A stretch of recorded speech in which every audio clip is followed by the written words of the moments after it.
بسم الله الرحمن الرحيم، والصلاة والسلام على أشرف المرسلين. دائما في إطار فعاليات الندوة الدولية حول موضوع الممارسات الرائدة أو الممارسات الفضلى، مصدر إلهام أو استلهام من أجل الاستراتيجيات الوطني للسلامة الطرقية.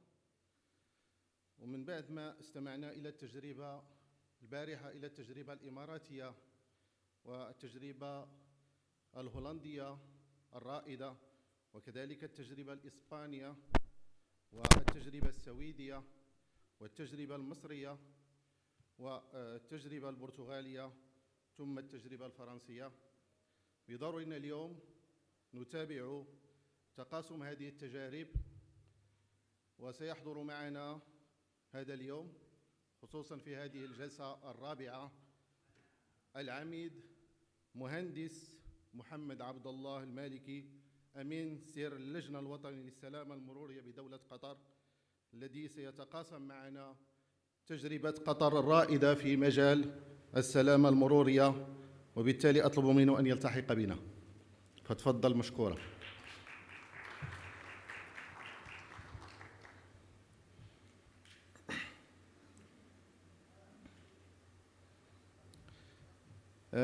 We will have also with us Dr. Isabel Verve, who is a knowledge manager in road safety in VIAS Institute, who will share with us the best practice in Belgium.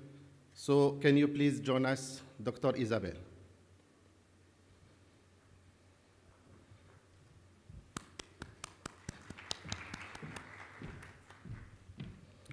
Et finalement, Monsieur Antonino Tripodi, qui est spécialiste de la mobilité et de la sécurité des infrastructures dans le cabinet Fred Angerini, qui va partager avec nous le plan national italien de sécurité routière 2030, mise en place et suivi. Je vous prie de nous rejoindre.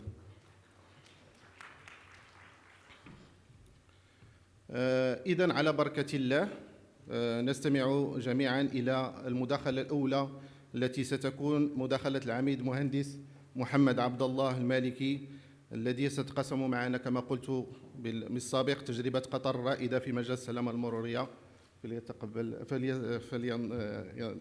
فليتفضل مشكورا.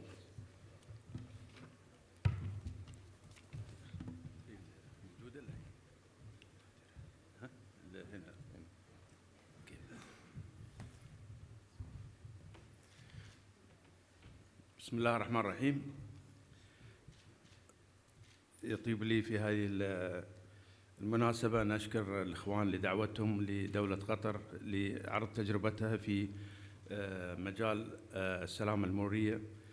وتجربة قطر تعتبر من التجارب اللي قضت 10 سنوات من تجربتها في كون دولة قطر دولة صغيرة، واستضافت كأس العالم لأول مرة في الدول العربية. وطبعا جاءت فكرة تجربة دولة قطر أو وضع استراتيجية وطنية للسلامة المرورية في دولة قطر أول ما استضافت قطر ملف كأس العالم 2022. نعطيكم نبذة عن اللجنة الوطنية، نبذة مختصرة.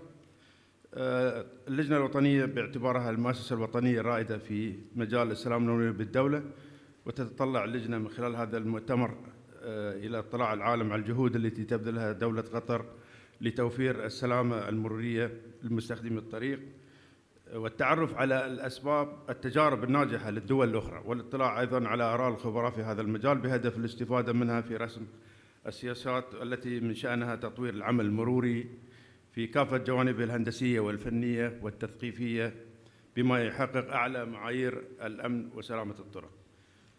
نبذة سريعة منذ تاريخ إنشاء اللجنة. وتشرف اللجنة على تنفيذ الاستراتيجية. بدأناها طبعا هذه الجهات المشاركة في عضوية اللجنة، بدأناها بعد استضافة قطر ملف كأس العالم. جبنا طبعا بيست براكتس من الاستشاريين العالميين اللي هم TRL وفيكس رود من استراليا، وعملنا كلجنة معهم لوضع استراتيجية قصيرة المدى وطويلة المدى. فهذه طبعا عملناها في 2012 وبدأنا الاستراتيجية في 2013 اللي هو لمدة 5 سنوات. وكان الهدف في هذيك الفترة تخفيض عدد الحوادث وتخفيض عدد الوفيات، خاصة من 14 وفاة لكل 100,000 نسمة في قطر. فذاك الوقت طبعا قطر كانها ورشة عمل في جذب الشركات، فكان عدد السكان تقريبا ما يقارب 2,600,000 أو 700,000، حتى وصلنا إلى 3,200,000 قبل استضافة كأس العالم. وكلها طبعا الشركات التي تنفذ الملاعب وتنفذ شبكة المترو وتنفذ أطوال طرق ما يعادل تقريبا 800 كيلومتر، وشبكة الباصات العامة. فهذا الهيكل التنظيمي طبعا يبين مدى أهمية الدولة في ترأس سعادة وزير الداخلية رئيس اللجنة الوطنية للسلامة المرورية، والنائب الأول سعادة وزير المواصلات، وأعضاء من كل الجهات الحكومية. طبعا رؤية اللجنة وضع دولة قطر في مقدمة الدول المنطقة والإقليم أكثر تطوراً في السلامة المرورية، وبناء منظومة مرورية متطورة وفق رؤية استراتيجية وطنية قصيرة وبعيدة المدى. أهداف اللجنة: تحسين مستوى السلامة على الطرق، بناء قطاع نقل مستدام ونظام تخطيط مدن كفء لتلبية متطلبات الدولة والمجتمع، الحد من حوادث الطرق وكلفتها الاقتصادية والاجتماعية وتوظيف كافة إمكانيات الدولة، رفع مستوى الخدمات الطبية المرورية بشكل عام وخدمات الإسعاف المروري بشكل خاص، نشر الثقافة المرورية بين مكونات المجتمع عبر المؤسسات التربوية والتوعوية، وتعزيز دور المجتمع ومؤسساته في المبادرات التي تهدف إلى ترقية الخدمات المرورية. اختصاصات اللجنة: طبعا رسم سياسات العمل المروري وتقديم الحلول والمقترحات التي تحسن من مستوى السلامة المرورية، تقديم المقترحات إلى جهات الاختصاص المعنية بسن التشريعات واللوائح التي تحسن من مستوى السلامة المرورية على الطرق، المشاركة في المؤتمرات الدولية والإقليمية وعقد المؤتمرات والندوات والورش. تحظي السلامة المرورية في قطر بدعم كبير من القيادة السياسية، باعتبارها تتعامل مع أحد الكوارث الرئيسية التي حددتها الأمم المتحدة حديثاً والتي تهدد دول العالم. ترأس وسعادة كدعم سياسي، ترأس سعادة وزير الداخلية اللجنة الوطنية، والتزامات وطنية بتنفيذ قانون المرور، وطبعاً التزامات عالمية تنفيذ قرارات الأمم المتحدة التي أكدت على إنشاء اللجنة الوطنية للسلامة المرورية. قامت اللجنة الوطنية بوضع الاستراتيجية الوطنية الأولى للسلامة المرورية 2013-2022 وخططها التنفيذية لتغطية ال5 سنوات الأولى للخطة 2013-2017، وخططها التنفيذية لل5 سنوات 2018 و2022، وبمشاركة جميع الجهات المعنية في الدولة، معتمدة على منهجية النظام الآمن. أهم الإنجازات الرئيسية للخطة التنفيذية: خفض الوفيات الناجمة عن الحوادث المرورية من 235 وفاة في عام 2013 إلى 138 وفاة في 2020 حالة وفاة. خفض معدل الوفاة الناجمة عن الحوادث المرورية لكل 100,000 نسمة من 14 وفاة في عام 2013 إلى 4 وفيات في عام 2020. انخفض معدل الإصابات الخطيرة لكل 100,000 نسمة في عام 2013 انخفاضاً بسيطاً، على الرغم من التحديات المتمثلة في كثرة مواقع العمل ومشروعات البنية التحتية وزيادة الكثافة السكانية وزيادة عدد المركبات. خفض المعدل الزمني للاستجابة لمكالمات الطوارئ إلى أقل من 5 ثوان، وكذلك تقليل وقت وصول سيارات الإسعاف إلى مكان وقوع الحادث من 7 إلى 8 دقائق. تحديد 5 مناطق جغرافية تخضع لأقسام شرطة المرور وتغطي في مجموعتها 92% من معدل الوفيات في الدولة، وذلك بقية وضع حلول عاجلة للمناطق التي تكثر بها الحوادث المرورية. تقديم الدعم للجنة المنظمة لمونديال كأس العالم 2022. اعتماد قرارات الأمم المتحدة وأهداف التنمية المستدامة 2030. تحسين شبكات الطرق والنقل ودعم الاقتصاد والأمن الوطني لتطابق أهداف الأمم المتحدة للتنمية المستدامة. الاستمرار ببناء المدن المستدامة وتطوير نظام استعمالات الأراضي وتخطيط المدن والنقل. أهداف الاستراتيجية. الهدف من الاستراتيجية الوطنية للسلامة هو تحسين السلامة على الطرق من خلال خفض الوفيات بنسبة 50% بحلول 2030، خفض الإصابات البليغة بنسبة 50% بحلول 2030، الحد من الوفيات المشاة بنسبة 50%، خفض التكلفة الاقتصادية لحوادث الوفيات والإصابات البليغة بنسبة 50% بحلول 2030 بما يتماشى مع منهجية البنك الدولي. إنجازات اللجنة في المشاريع. طبعاً نظرة سريعة. إعداد وتنفيذ الاستراتيجية الوطنية 2013-2022 في المرحلة الأولى والثانية. المرحلة الأولى الاستراتيجية وبلغ تنفيذ خطط العمل 198 خطة، حيث تم فيها خفض معدل حوادث الوفيات لكل 100,000 نسمة من 14 حالة وفاة إلى 5.8 في نهاية 2017. المرحلة الثانية كانت 2018-2022، تم إعداد خطتها التنفيذية بواسطة خبراء من مكتب السلامة المرورية باللجنة وأعضاء مجموعة العمل التابعين له بإشراف أعضاء اللجنة الوطنية، حيث تم زيادة عدد الخطط التنفيذية من 198 خطة في المرحلة الأولى إلى 394 خطة عمل شملت كافة القطاعات المعنية بالسلامة المرورية في الدولة، حيث بلغ معدل انخفاض الوفيات فيها وفقا للمعدل الدولي لكل 100,000 نسمة 5.2 في نهاية 2021. قامت اللجنة الوطنية بإعداد الإطار العام التربوي بالتعاون مع وزارة التربية والتعليم، والذي بدأ بتطبيقه في المدارس ضمن المناهج الدراسية. هاي نظرة سريعة بالنسبة لإنجازات اللجنة في المشاريع. لا أريد الإطالة عليكم. إنجاز اللجنة إعداد مصادر تعليم السلامة المرورية لطلبة المدارس، الإطار التربوي للسلامة المرورية، دليل معلم في سلامة الأطفال المشاة، ومنهج السلامة المرورية لطلبة الكليات العسكرية والمدنية.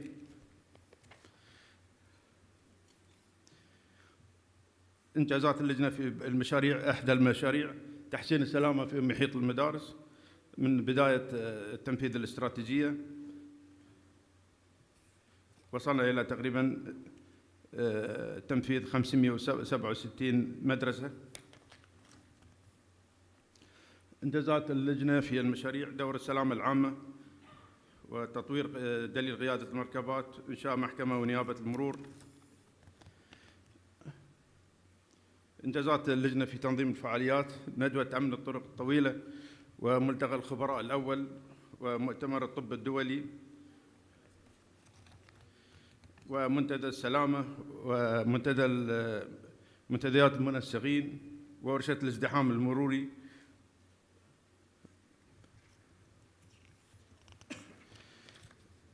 إنجازات اللجنة. طبعاً المؤتمر العالمي الأول نظمت اللجنة بالتعاون مع جامعة قطر المؤتمر العالمي الأول للسلامة المرورية في نوفمبر 2018.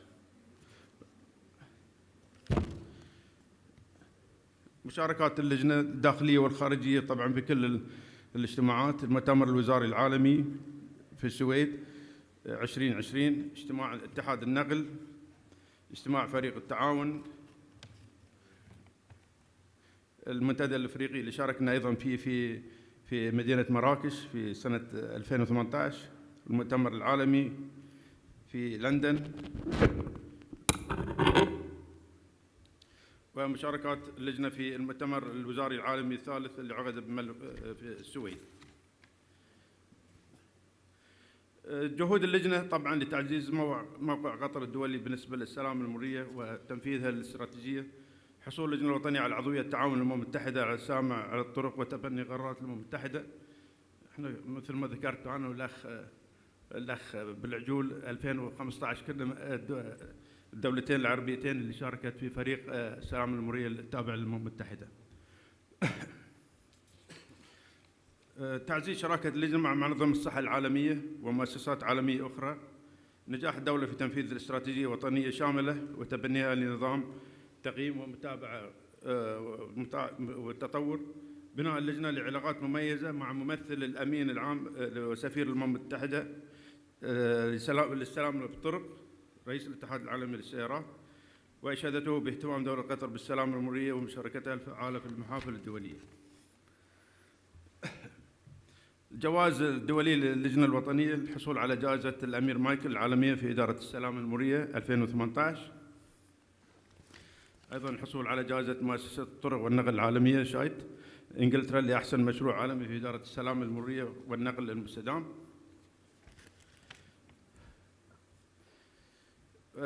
مكتب السلامة المرورية اللي هو يعتبر الناشونال رود سيفتي اوفيس، طبعاً تابع للجنة الوطنية بس يتابع تنفيذ جميع الخطط في الدولة اللي هي 400 خطة عمل اللي كانت هي المرحلة الثانية. إنشاء هذا المكتب وجبنا خبراء من جميع الدول تقريباً لتنفيذ متابعة تنفيذ الاستراتيجية.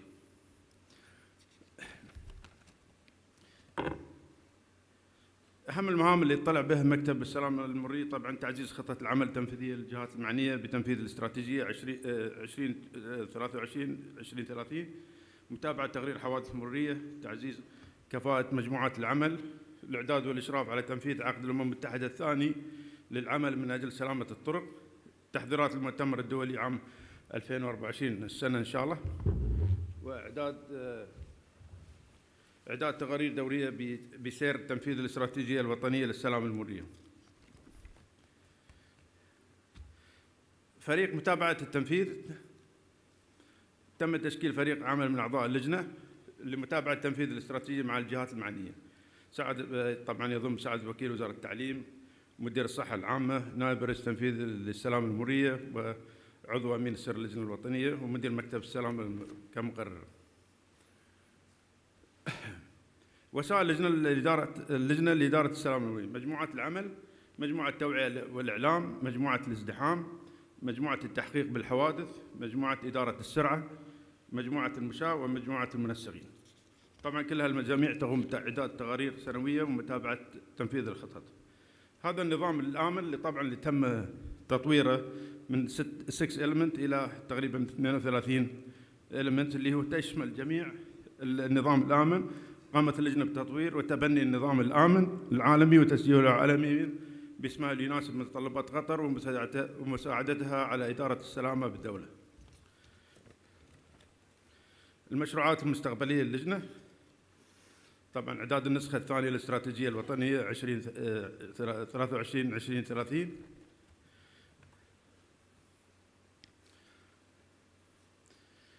المشروعات المستقبلية للجنة إن شاء الله: تنظيم المؤتمر الدولي الثاني للسلامة المرورية بالتعاون مع جامعة قطر في مطلع 2024 هذه السنة.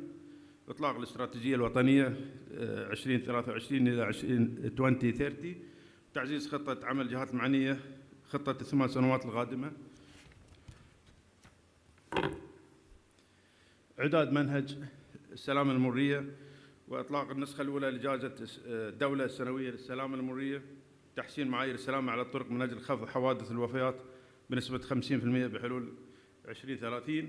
تقليل الازدحام المروري من خلال تشجيع المجتمع على استخدام وسائل النقل العام بالتعاون مع وزارة المواصلات وشركة الريل. مشروع استضافة مرصد عربي متكامل للسلامة على الطرق في دول منطقة غرب آسيا. إنشاء قاعدة البيانات المرورية وإكمال مشروع جسور المشاة بالتنسيق مع هيئة الأشغال العامة. زيادة ورشات العمل والتدريب الميداني لكافة منتسبي المدارس من المدراء والمنسقين. طبعاً في النهاية أشكركم، ما اعذروني لأن عندي شوي رجلي تعبانة. شكراً.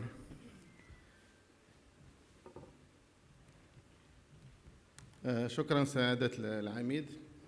إذا استمعنا جميعاً باهتمام مداخلة العميد وخصوصاً الاستراتيجية الوطنية الأولى للسلامة المرورية 2013-2022 مع مخططاتها.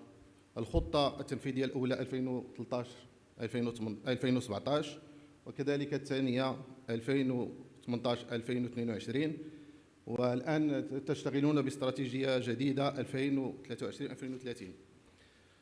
كما لاحظنا البارحة في مداخلة فريد، لابد لما تعملون خطط عمل يجب التركيز على نسبة الإنجاز، ولاحظنا أن رفعوا عدد البرامج أو الخطة كما تسمونها من 198 خطة إلى 394 خطة.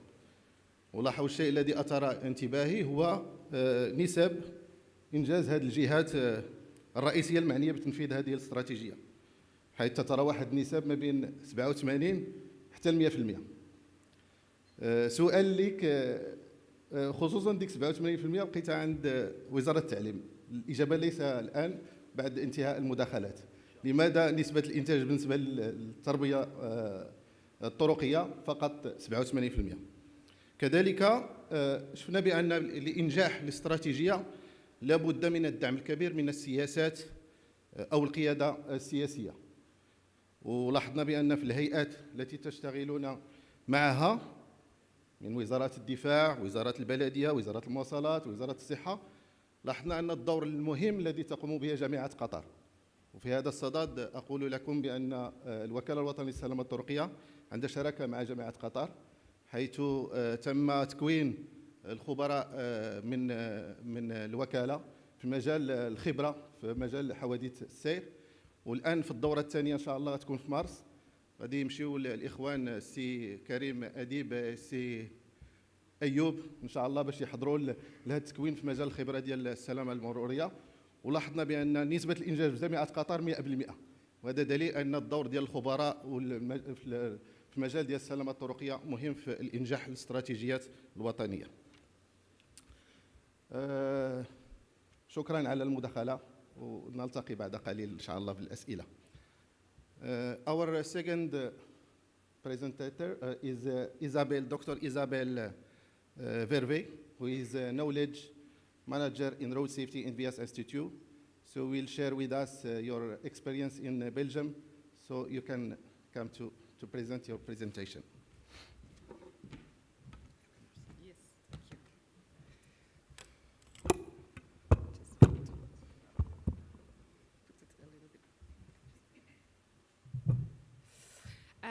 Good morning. Thanks for having me and for inviting us to explain the road safety situation in Belgium.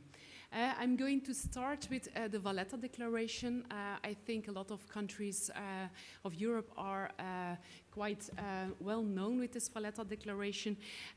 So the European Commission asked all EU transport ministers to imply the Alpha Zero strategy, which means that we need to halve deaths and serious injured people by 2030 and even get a Vision Zero by 2050. This strategy is also implemented in our country in our different policy plans, federal plans, regional plans, interfederal plans. And on the right side, you see actually a table which puts forward our targets. So we have a reference value in 2019 when the plans were made up. We have a target in 2030, and we have also a target in 2050, which is related to reducing the numbers of people who are dying in traffic, reducing the numbers of people who are getting injured in traffic, but which is also related to some killers in traffic. If we are having a look into our numbers in Belgium, these are our statistics, our accident statistics of people who are dying in traffic. If we compare this, for example, with the decade, so the red line are the real numbers, and the green line is actually our target. So what I just mentioned, our target, which was just in the slide before on the table, our target for 2030. So if you see the green line, the real people which are dying in traffic, then you see, if you, for example, compare it with a decade ago, that there is quite a decrease, excuse me, but we still have some quite a way to go. The same goes for serious people, people who are getting seriously injured in traffic in 22. You see actually the same tendency, but with higher numbers of people which are getting seriously injured. So if we compare the red line with a decade ago, we see a serious decrease, but if we see the green line, we are having still a lot of work to do. If we are looking at the road accident statistics in Belgium, we see some particular things which are showing up, namely the fact that cyclists or pedestrians are quite available into or are quite present into our road accident statistics. And also that elderly people are more and more confronted with an accident on the roads. Also on the level of micromobility, we see a lot of new kind of devices showing up, and also, for example, we see this also appearing in our road accident statistics, namely for example, the last sentence which is mentioning the e-steps. We see, for example, that more than 4 accidents with e-steps a day happen in Belgium. So these are major challenges. These are major new challenges we need to deal with. So we have the road accident statistics, but actually we have a lot of more numbers and statistics in Belgium. I want to point out 2 specific projects. Namely, the first one is Baseline. Baseline is a project which is funded by the European Commission, in which 18 countries are collaborating with each other, and they're measuring the different KPIs in the same way. So they're measuring KPIs like people who are speeding, people who are driving too fast, people who are distracted while driving, more or less in the same way, which makes it possible that you compare your proper country with the other countries. We have already in Belgium a long tradition of measuring these kind of behavior. Baseline is really, and the follow-up is trendline, but baseline and trendline are really of what is happening on the street. What are people doing on the street? Ezra is another source which I'm going to use, is an e-survey of road users' attitudes. And this is more or less related to what people say and what people think. So it's related to their perception, it's related to, for example, what they think about policy recommendations, but it's also an important source for self-declared behavior. How many times do you drink and drive, for example?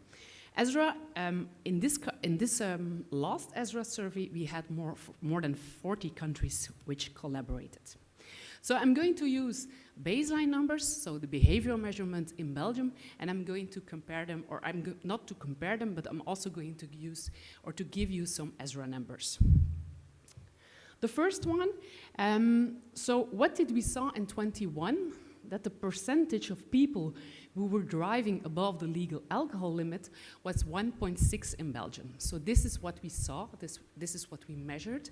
But if you see our goal, by 2030, we need to halve this percentage. So we have still quite a way to go. Another killer in traffic we measured is speeding. There are a lot of numbers on this slide, but the main important message of this slide is that people are driving too fast. For example, so the row below is actually what we saw in our behavior measurement of 21. You see actually that all people are driving too fast within the speed limits. For example, the first one, the 30 km/h speed limit, almost 80% of the people we observed are driving too fast.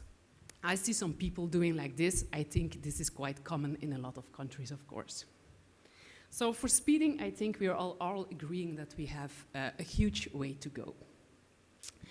If we compare, for example, and I know this is quite small, I'm sorry for this, but if we compare, for example, this to the self-declared behavior, to what people are saying, for example, if you ask them, are you drinking and driving? Then the first table is showing the Belgians are saying, 24% of the Belgians are saying that they often drink and drive within the last month. 24% of the Belgians, so we're not that good students. If you compare them by the average of Europe, then you see it is 15.4%. If we ask them, do you often speed? Do you often pass the speed limit? So the table on the right hand, there you see also that the Belgians say in 58% that they already drove too fast. And if we compare this with the European average, then we see it is about 50%. The people who are holding, or the drivers, the percentage of drivers with a mobile device in the hand. So beneath is our behavioral measurement. In 2020, we see that 2.6% of the passenger cars of these drivers are often holding a mobile device in the hand. And you see actually that the percentage is a little bit bigger, is quite bigger, with drivers from vans and trucks. The goal of 2030, which is just above in blue, you see if we want to reach that goal, we are still quite far away from that goal. Another ESRA result is also, so we asked also Belgians, do you often have your mobile device in your hands while you drive? And then we see that Belgians, 17.7% is saying that they did so the last 30 days, the last month. And if we compare this to the European average, it's 22%.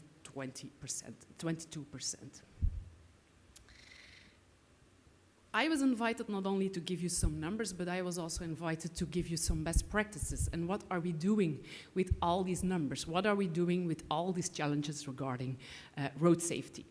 I use the safe system approach. I think you're all quite familiar with this approach. In this approach, the human is central, from the belief that every road death or serious injury is preventable. And the approach states that people make errors and the system needs to accommodate this behavior to prevent crashes. You have 4 key elements in this safe system approach. You have safe roads, safe speeds, safe vehicles, and safe people. So I'm going to try to go into an example per one of the 4 key elements. Safe people. What are we doing with safe people? We try to influence people's behaviors. We try, for example, to say, okay, do not drink and do not drive. Do not speed too much because it is danger. It can create a danger in regards of road safety. In Belgium, we have, so we do this, for example, by one of our most famous campaigns. This is the Bob campaign. I do not know, I know also that in the Netherlands there is also the same name of a campaign. But what is really important if we are talking about campaigns, that we're doing it evidence-based. In VIAS, we have, for example, our knowledge center, which is collecting the data, and we have also a marketing department, which is making the campaigns. So we connect the dots with each other, and we make evidence campaigns. Evidence, for example, what is important in your evidence is also looking at who is your target group. Are it young people? Are it men who are mainly driving when they're drinking? So the Bob campaign is a very famous campaign since 1995, which is really related to drinking and driving. So Bob is really not only just a word, but it's even taken in our dictionary. It's a verb which you can find in our dictionary. So it's common language. Everybody knows what Bob means in Belgium. Bob is the one who doesn't drink and drive at the same time. So if you decide to make up a campaign, you can choose either an emotional or an irrational approach. But what is very important in our campaign is also the fact that they get an incentive. For example, if the police controls you and you have a negative breath test, so you're negative, you didn't drunk alcohol while driving, you get the keychain. And this is also really very popular in Belgium. This keychain, this Bob keychain is quite popular and quite known in Belgium. Another thing, if we are doing things regarding campaign, is focus also on the social norm. Focus on the good behavior. Focus on the fact that a lot of people don't drink and drive together. With these campaigns, we launch these campaigns also on a very big communicative level. We launch these campaigns by posters on motor highways, by stickers on the bus, you see it over here, by beer cards in the pub, by using influencers, by using our social media and so on. So it's also really important if you launch a sensibilization campaign that you also try to communicate it as broad as possible. Together with this campaign, together with trying to influence people's behavior, there is of course also the enforcement and the chance of being caught. Last week or 2 weeks ago, so we have already this campaign since 1995, and 2 weeks ago there was this in the newspaper, namely 1.6% of the drivers blew positive during the most recent Bob campaign. So this is the best result we ever had since the launch of this campaign. So this shows that we have some results, that less people drink and drive, but on the other hand, you saw also our numbers, we still have quite a way to go. Safe people, safe infrastructure. This is safe roads. This is also important if we start from the system approach. What is important if we are looking at infrastructure? There are a lot of parameters in which you can intervene. You have the state of the road, you have the visibility, you have the readability of the road, the consistency, the road environment, also the obstacles which are on the road, the junction, and the different road uses. So you have a lot of things, if we're talking about infrastructure, you have a lot of things in which you can actually intervene. This is a picture of a junction, how it was before. So you see it was quite, chaotic. There was not a lot of, you see it could be possibly a danger regarding road safety. And this is the picture after. So you see it was really renovated. It was much more clearer. A lot of things were made into this junction, which made it more safe on the roads. Safe people, safe roads, safe vehicles is another thing if we think in terms of the safe system approach. Safe vehicle is of course about, is my vehicle safe? All vehicles are type approved following the EU regulations. So this ensures you a safe car. And you have also the Euro NCAP ratings. Euro NCAP, a lot of buyers of a car are going to have a look at that Euro NCAP rating to see if their car is safe. But for example, in Belgium, we have also a lot of vehicle inspections. These vehicle inspections are done on a yearly basis. If you have a new car, it's only after 4 years. And if you are driving a truck or a bus, that needs to be controlled every year. So these vehicle inspections are really a guarantee of the fact that your vehicle is quite safe to ride on the road. Safe speeds is another one of the safe system approach. If we're talking about speed, then we're in Belgium often also talking about cameras. And if we're diving into research regarding the effect of cameras on speed, then we see that numbers vary. For example, if we use fixed cameras, we see that there is a decrease of 20%, which was done by a meta-analysis of Heu. And if we place traject controls, we see also a decrease of accidents by 30% and by 56% accidents with deaths and serious injuries in traject controls. So this means that in these traject controls, you have a decrease of average speed. You have also a homogeneous speed. So that is when you place a camera and then 1 kilometer further you place another camera and you try to measure the average speed, of course. And also what the Koenig discovered is that you also have a positive effect after that traject control. So after the last camera, you pass and they are also still decreasing their speed. Important if we are talking about cameras, effect and speed, that if the camera disappears, also the people are not obeying the law anymore. So this is quite important if we're talking about cameras. What do we see in Belgium? We have a lot of cameras on our roads. We have 5,000 ANPR cameras. These are automated number plate recognition cameras. Historically, they're actually there for judicial purposes so there was an increase or there was a lot of investment into these cameras because of the terrorist attacks, but they discovered also that these cameras could be used in road safety. What was last year to see on the news, namely the fact that we have never had so many fines before. So we have a lot of cameras and people are really also fined because there is a lot of enforcement on speeding. So we had the safe system approach, but I just want to go into depth into a latter thing and to a last thing, namely enforcement. Enforcement is of course important. You know that people who are So people who need to obey the law, and that there is also, of course, the need of a good enforcer who is there. To enforce is influencing people, their behavior, so they do not commit the infraction anymore. This is, on the one hand, the reason of the why of enforcement, but on the other hand, it is also, of course, about increasing road safety. You have some core principles if we are talking about enforcement. The first one is the subjective risk, the chance of being caught. Is there a chance of being caught while I'm driving too fast? This is a reason of the citizen why he obeys often the law or why he does not obey the law.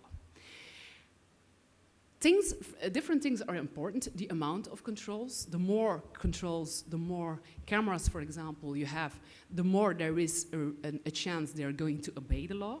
But also the communication of the controls. For example, if we are doing a BOP campaign, or if we are doing like a day in which the police in the whole country is looking for the speed, so controlling people who are speeding, then we often communicate it also to the broader public. Watch out, this weekend there is going to be a BOP campaign.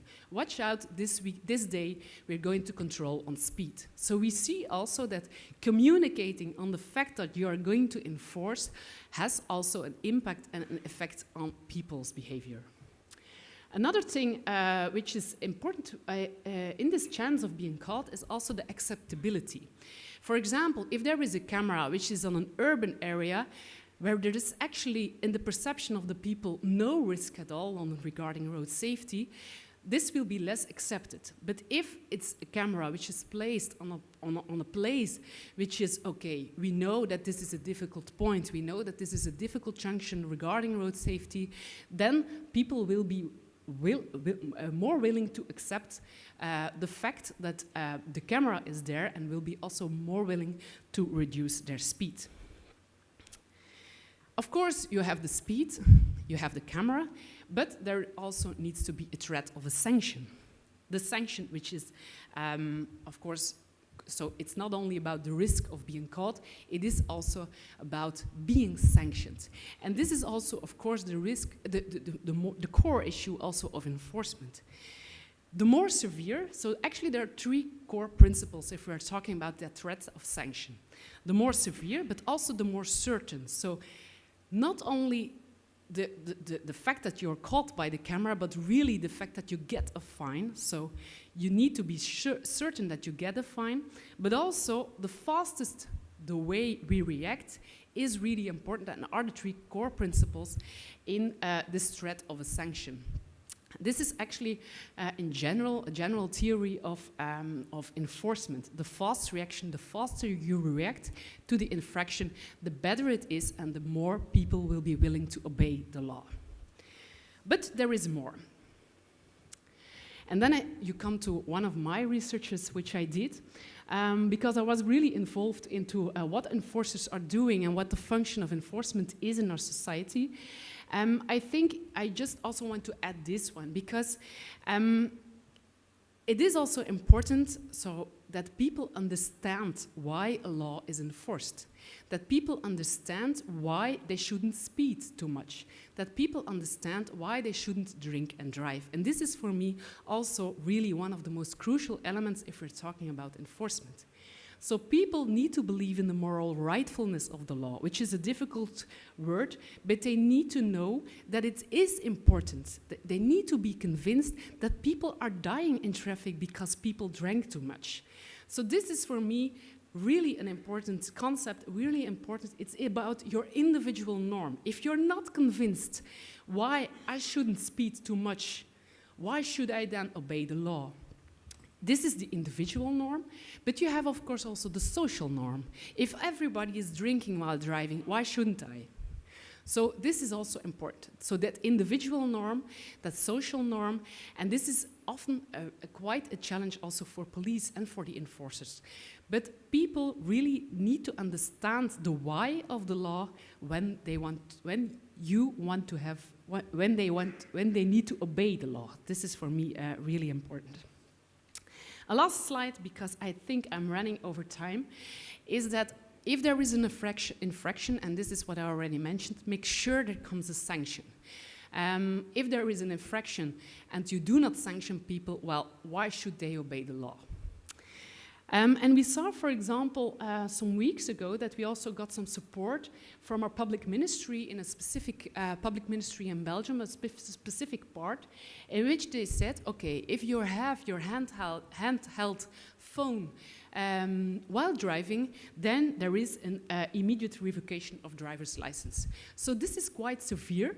This is showing really, okay, we do not tolerate this because it creates so much danger on the road that this public ministry decides for an immediate revocation of the driver's license.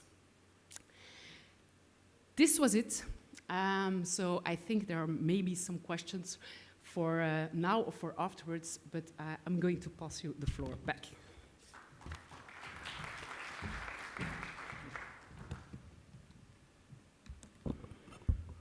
Thank you, dear Isabel. We assist to a good presentation about Belgium target, all for zero. Reduction by at least 50% in 2030, and why not zero fatality in 2050. As you saw, VIAS is working on two big projects. The first one is baseline project, which is to produce values for road safety, for example, key performance, which we say KPI, related to driving under the influence of alcohol, regarding also speeding, and the goal in 2030, regarding also distraction by a mobile device. And a second big project which Morocco did participate is ISRA, but I didn't see Morocco on the last slide.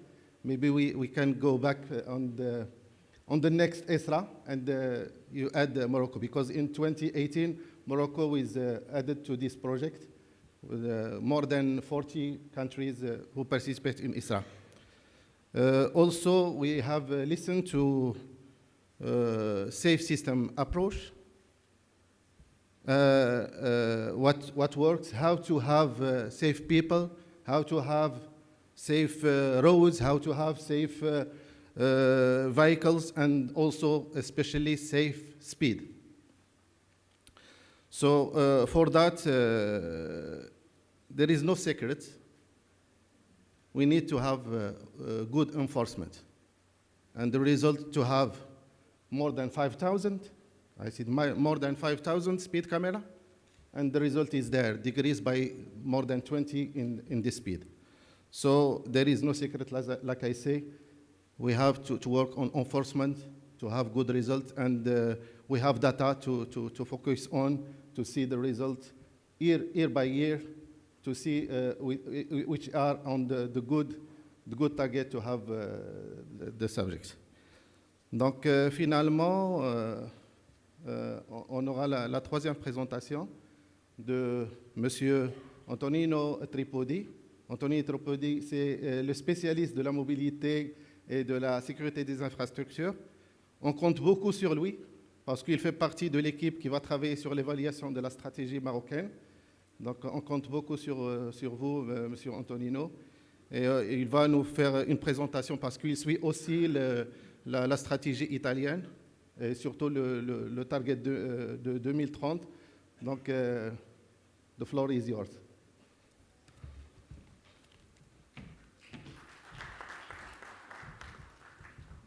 Merci beaucoup, merci pour la pression. Non, merci à tous, surtout à Narsa, surtout à M. Boulajoul pour l'invitation. Je vais parler en français. Je pense que quelqu'un d'entre vous reconnaît cette route, même si elle est datée, la photo est datée de quelques années. C'est une route marocaine que nous avons eu l'honneur d'inspecter. On a fait un audit sur une partie de cette route il y a quelques années, et c'est juste pour vous donner un petit aperçu de ce qu'on fait. Donc aujourd'hui, je vais parler du plan national italien de sécurité routière 2030, mais pas tellement du point de vue des actions et du plan lui-même, mais de ce qu'on veut faire en Italie pour le mettre en place et pour en faire un suivi. En fait, donc l'attention est surtout qu'est-ce qu'on va faire pour faire les belles, pour mettre en place les belles interventions qu'on a mises dans notre plan. Donc avant ça, laissez-moi dire 2 mots sur Fred Engineering. Fred Engineering est une société de conseil moitié italienne, moitié espagnole. Nous travaillons énormément dans les pays, je n'aime pas le mot pays en voie de développement, je préfère le mot Global South. Et voilà, nous sommes plus ou moins ici depuis quelques années, avec une petite mission qui est tout simplement d'essayer de donner une petite contribution à sauver des vies sur les routes. C'est notre mission, c'est notre passion en fait, et donc on espère de pouvoir le faire aussi dans les prochaines années. Alors, je rentre dans le plan national de sécurité routière 2030. C'est un plan qui poursuit le chemin de l'Italie dans différentes stratégies.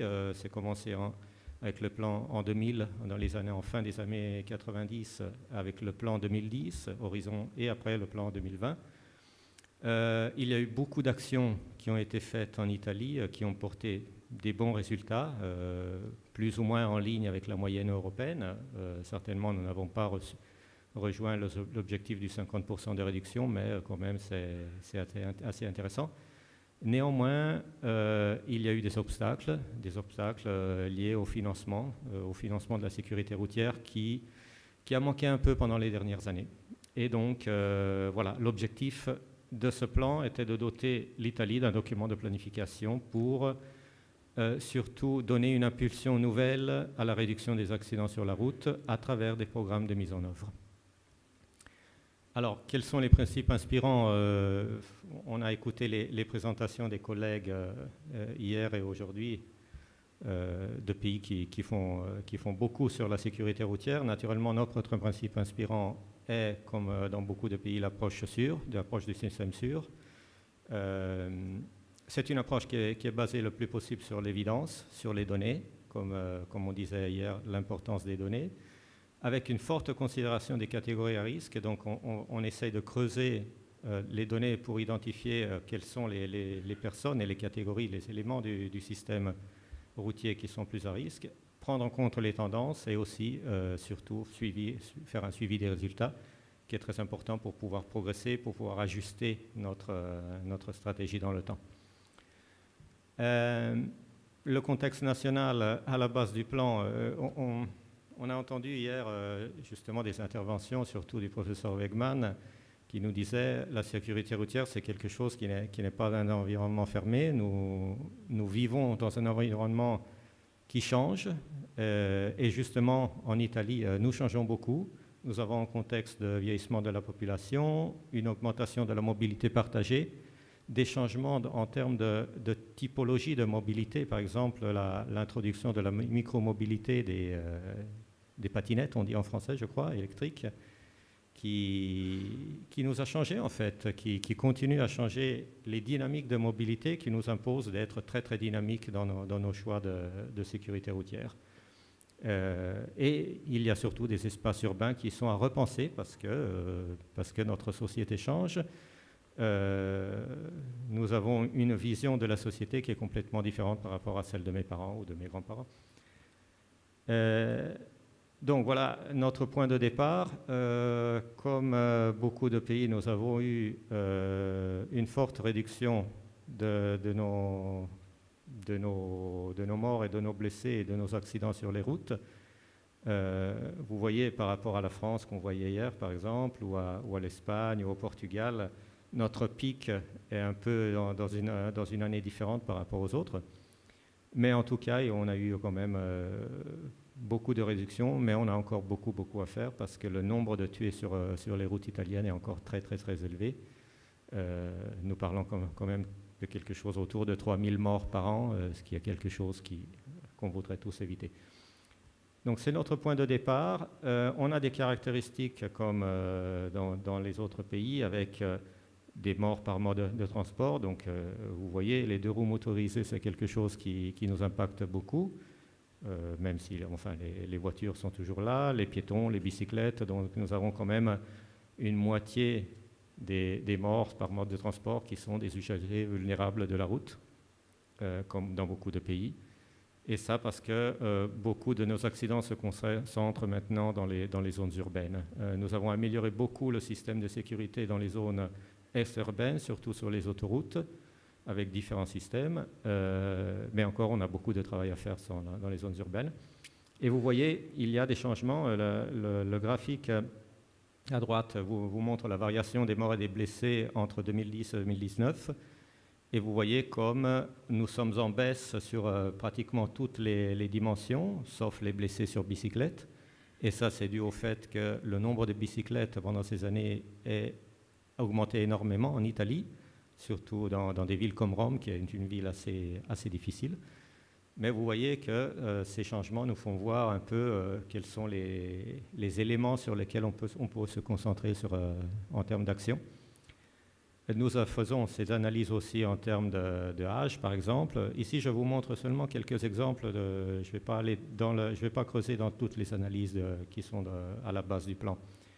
Et par exemple, on voit ici, quand on regarde les variations des morts et des blessés par âge, et on les compare par l'âge du permis de conduire, on voit qu'il y a des problèmes qui ressortent.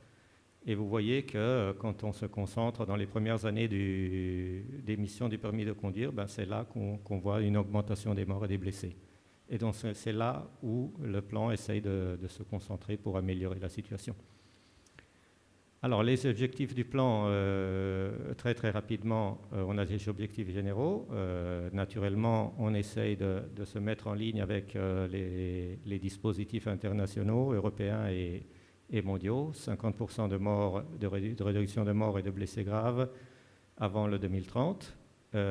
Nous nous concentrons sur des catégories d'usagers à risque qui ressortent des analyses que je vous ai montrées avant. Donc on a les enfants, les adolescents, les jeunes conducteurs, les personnes âgées de plus de 65 ans, les piétons, les cyclistes, les motorisés. Ça, c'est vraiment les catégories sur lesquelles nous devons impacter d'ici 2030 pour essayer de réduire ce fléau.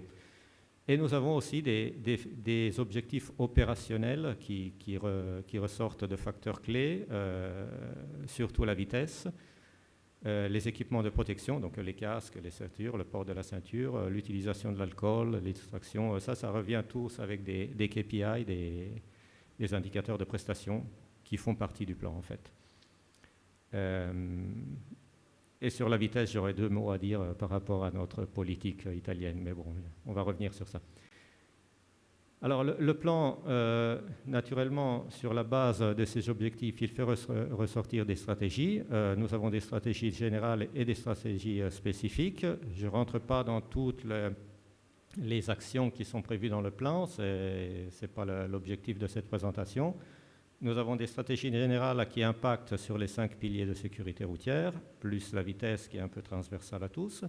Et nous avons des stratégies spécifiques pour les catégories d'usagers qui sont les plus impactés aujourd'hui par la sécurité routière, avec 44 actions qui sont séparées par ligne stratégique et par facteur de risque. Et ici, vous voyez un petit aperçu d'un tableau qui met ensemble les catégories et les facteurs de risque.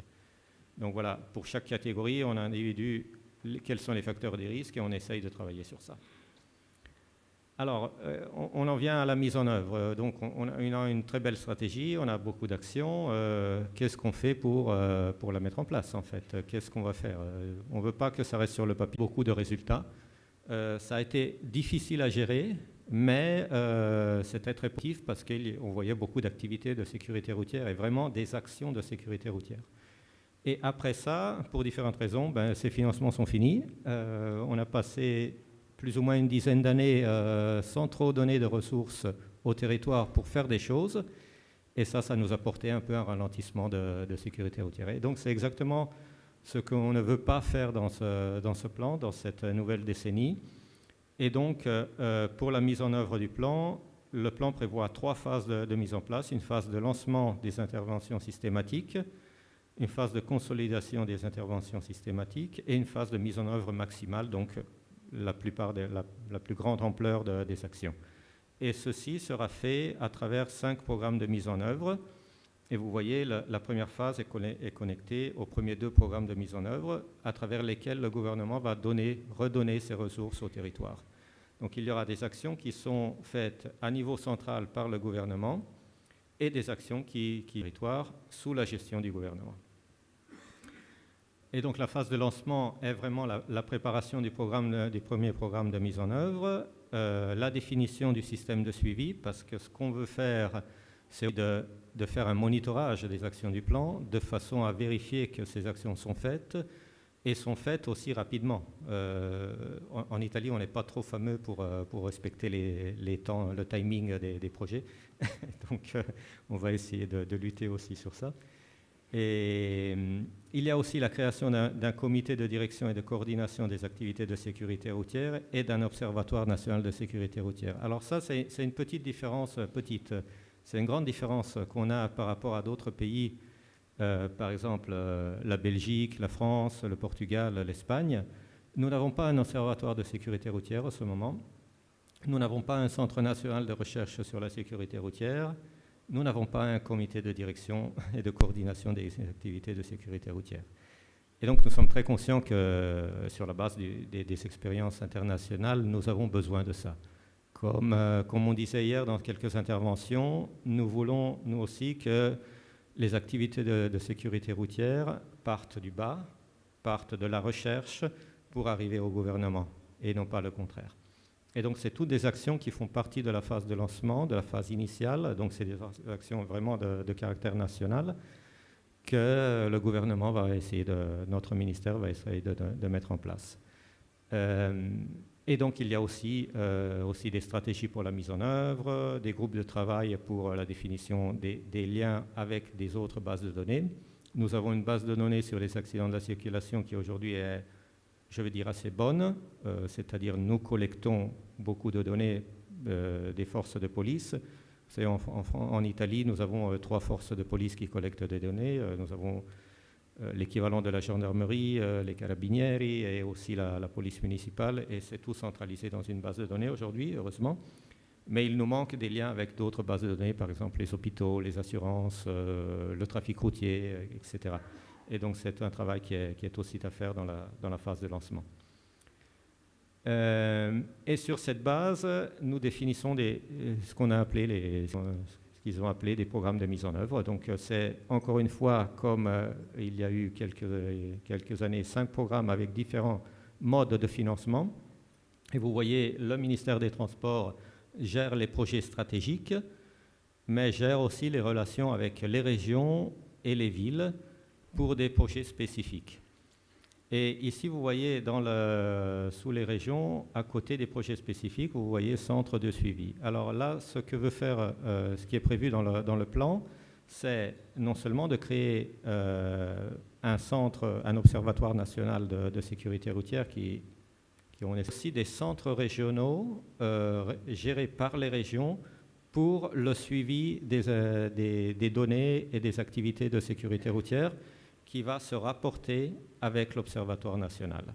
Donc ce sont en fait ce qu'on appelle des centres de monitorage de la sécurité routière. Il en existe déjà dans quelques régions italiennes parce que c'était prévu dans les précédents plans. Il y a des régions qui sont un peu plus en arrière et donc ce que veut faire en phase de mise en œuvre, surtout au début du plan, c'est de stimuler la finalisation de ce réseau de centres de suivi, un peu comme on disait en France, comme notre collègue française disait hier, la relation entre le niveau national et le niveau régional pour mieux gérer le territoire en fait et toute l'alimentation des données. Nous avons différents types de projets. Nous avons, comme je disais, des projets stratégiques qui se concentrent par exemple sur l'observatoire, sur le centre de recherche, mais aussi sur la sensibilisation et les campagnes de sécurité routière.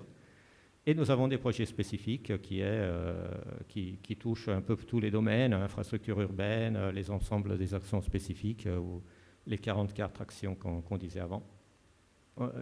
Le thème est aussi une convention entre le ministère et les régions pour l'engagement dans la mise en œuvre et pour faire en sorte que ces financements arrivent aux régions et aux villes naturellement selon un planning bien précis et selon des actions bien précises, de façon à pouvoir faire aussi le suivi.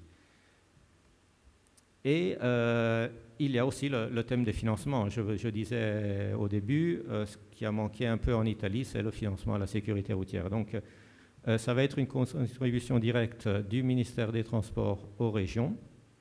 Les régions, après, vont faire des appels d'offres pour les villes, mais aussi pour les ONG ou les sociétés privées. Et il va y avoir des décaissements des ressources avec une part fixe pour chaque région. Donc chaque région aura une part fixe en fonction de la population de la région, et une part résiduelle qui est proportionnelle au coût social des accidents sur le territoire. De façon que plus le coût social est élevé et plus de ressources les régions pourraient recevoir. Ce ne sont pas des financements donnés à 100% comme grant par rapport au ministère, mais c'est demandé avec une coparticipation des entités bénéficiaires qui participent à la mise en œuvre de ces actions avec des pourcentages qui vont du 20 au 40% selon le type d'action en fait. Et donc ça veut dire que si une société comme Fred Engineering veut s'engager dans un projet de sécurité routière, société privée, elle doit participer au coût donc à la mise en œuvre et à donner des ressources pour la sécurité routière. Donc ce n'est pas seulement un financement qui vient du gouvernement, et ça nous permet aussi d'éviter des dynamiques qui vont un peu en contre-tendance par rapport aux objectifs de sécurité routière, quoi. Alors, les ressources, comme je disais, dans le plan 2010, il y avait 5 programmes d'action qui ont généré un investissement d'environ 950 millions d'euros. C'est quand même énorme. L'idée au début, c'était d'avoir ces 950 millions d'euros étalés sur 10 ans d'action. En réalité, comme l'Italie est l'Italie, ça a duré 15 ans. Donc... ça a un peu plus doublé le timing, mais bon, c'est quand même 950 millions d'euros pour la sécurité routière. Et là, je parle vraiment seulement d'activités de sécurité routière. Il n'y a pas de maintenance des routes, etc. Et donc, l'objectif du plan 2030 est aussi de faire des investissements selon les ressources disponibles. En Italie, nous avons un chapitre de dépenses dédié à la sécurité routière à l'intérieur du chapitre des dépenses du ministère des Transports. Et là, vous voyez une estimation des ressources qui devraient être disponibles pour les années entre 2024 et 2031. Donc, on parle d'environ 12 à 16 millions d'euros par an. Et donc, en plus... il y a aussi un programme de travaux d'entretien entre 2021 et 2030 pour augmenter le niveau de sécurité routière sur le réseau national et secondaire. Et nous parlons de quelque chose comme 16 milliards d'euros. Alors ça, ce n'est pas tout de l'argent qui est dédié à la sécurité routière. Ça fait partie d'un plan plus grand auquel l'Italie, comme la plupart des pays européens, bénéficie grâce aux ressources et aux accords avec la Commission européenne. C'est ce qu'on appelle le plan de résilience post-Covid, en fait. Donc, il y a des accords entre les gouvernements nationaux et la Commission pour faire en sorte que des ressources soient données au pays pour, retourner aux conditions économiques pré-Covid. Et on parle quand même de 16 milliards d'investissements sur les routes italiennes, qui est énorme. Comme je disais, ce n'est pas tout de l'argent qui est donné à la sécurité routière, mais c'est clair que comme on refait les routes, et l'objectif est de faire la réhabilitation de beaucoup d'infrastructures routières en Italie et aussi de compléter des infrastructures stratégiques, 16 milliards d'euros, il y aura quand même des retombées en termes de sécurité routière. Donc, nous sommes très contents d'avoir une part de ces ressources pour faire des activités de sécurité routière et pour sauver des vies sur les routes, en fait. Et naturellement, il y a la dimension du suivi du plan. Et ça, c'est extrêmement stratégique parce que, bon, vous voyez, il y a des ressources. C'est quand même des ressources qui sont assez importantes. Donc, il faut contrôler l'état d'avancement des interventions du point de vue procédural, physique, financier. Il faut contrôler les performances en matière de sécurité routière. Qu'est-ce que ces interventions nous apportent en termes de bénéfices en termes de réduction de mort. C'est l'avancement du plan par rapport aux objectifs généraux et spécifiques. Est-ce qu'on est dans la bonne direction par rapport à ce que veut faire le plan?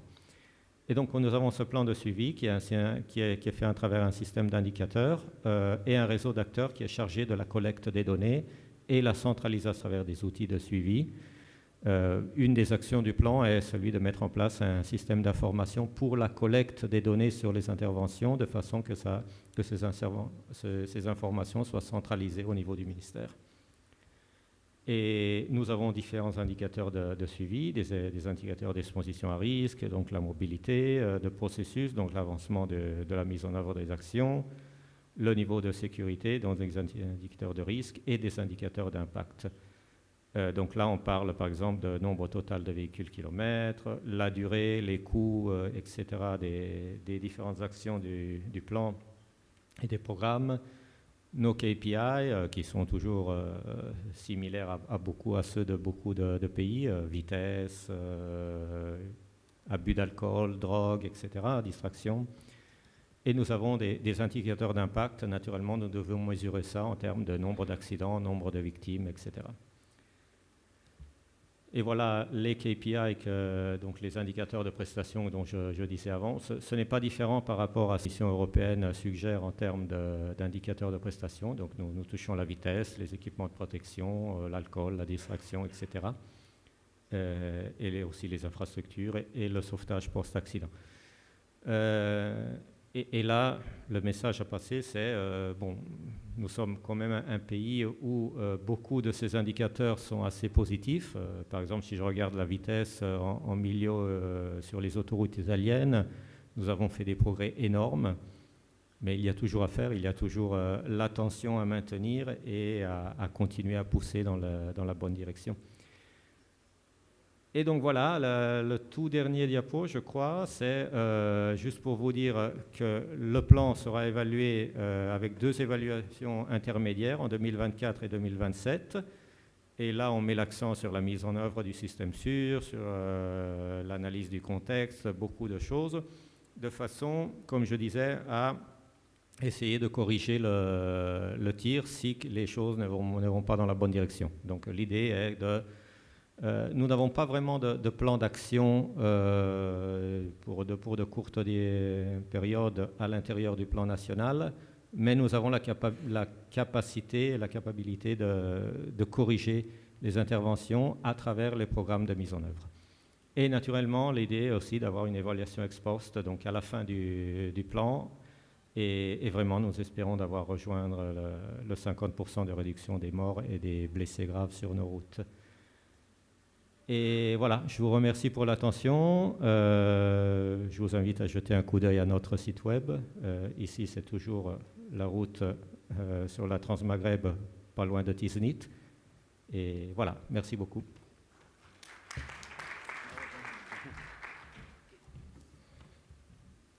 Merci Antonino. C'est une belle présentation qu'on a écoutée. On a vu comment... En Italie, on a pu réduire le nombre de morts de 7000 enregistrés, le pic était en 2000, pour avoir moins de 3500 en 2019. Comme vous le savez, chaque pays a son pic. Hier, on a vu que la France, 72, la même chose en Hollande, d'autres pays ont leur pic. L'Italie, c'est 2000. Le Maroc, c'est 2011. Nous avons 4222 tués qu'on n'espère jamais enregistrer dans les années à venir. Et surtout en Italie, on a vu le rôle de l'analyse des données. Même si j'étais curieux de connaître à l'instant qu'on n'avait pas d'observatoire national de la sécurité routière, c'était parmi les recommandations du nouveau plan. Et surtout la création d'un centre de recherche. On n'avait pas auparavant un centre de recherche, et le rôle de la recherche il est très important. Donc on a vu que la grande part des tués en Italie, c'est la catégorie des voitures de tourisme, avec une représentation de 44%. Aussi, un graphe qui m'a intéressé, c'est l'ancienneté du permis avec l'implication dans les accidents. En Italie, comme dans la plupart des pays, c'est à partir de la première année de l'ancienneté du permis, on fait beaucoup d'accidents. C'est-à-dire que la courbe, elle est comme ça. Lorsque j'ai fait l'expérience au niveau du Maroc, notre courbe, elle est faite comme ça. C'est-à-dire que les gens qui ont une ancienneté de 5 ans du permis, qui font le plus d'accidents. Et j'ai fait une petite recherche et j'ai vu que la plupart des Marocains, lorsqu'ils réussissent leur bac, leurs parents leur donnent comme cadeau de passer l'examen du permis de conduire, c'est-à-dire avoir un permis, mais malheureusement, ils n'avaient pas de voiture. C'est après que 5 ans de passage dans les universités qu'il achète une voiture et on commence effectivement à conduire. Donc notre pic, c'était à 5 ans d'ancienneté pour le permis de conduire. Nous avons vu que les objectifs du nouveau plan italien, il est ambitieux. Non seulement de réduire de 50% le nombre de tués, mais aussi réduire le nombre de blessés graves aussi de 50%. Pour cela, vous avez mis en place 3 phases de mise en œuvre de ce nouveau plan. Le lancement, ensuite la consolidation et à la fin la mise en œuvre maximale des résultats.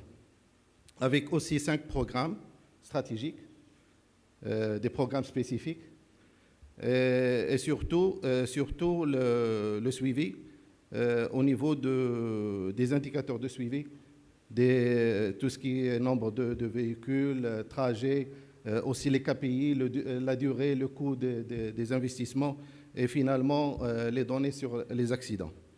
Donc j'étais aussi étonné par le financement. C'est très important d'avoir mis, pas comme le premier plan de 2010, 16 millions d'euros chaque année, en plus de la partie réservée pour l'infrastructure qui dépasse 16 milliards d'euros. C'est énorme.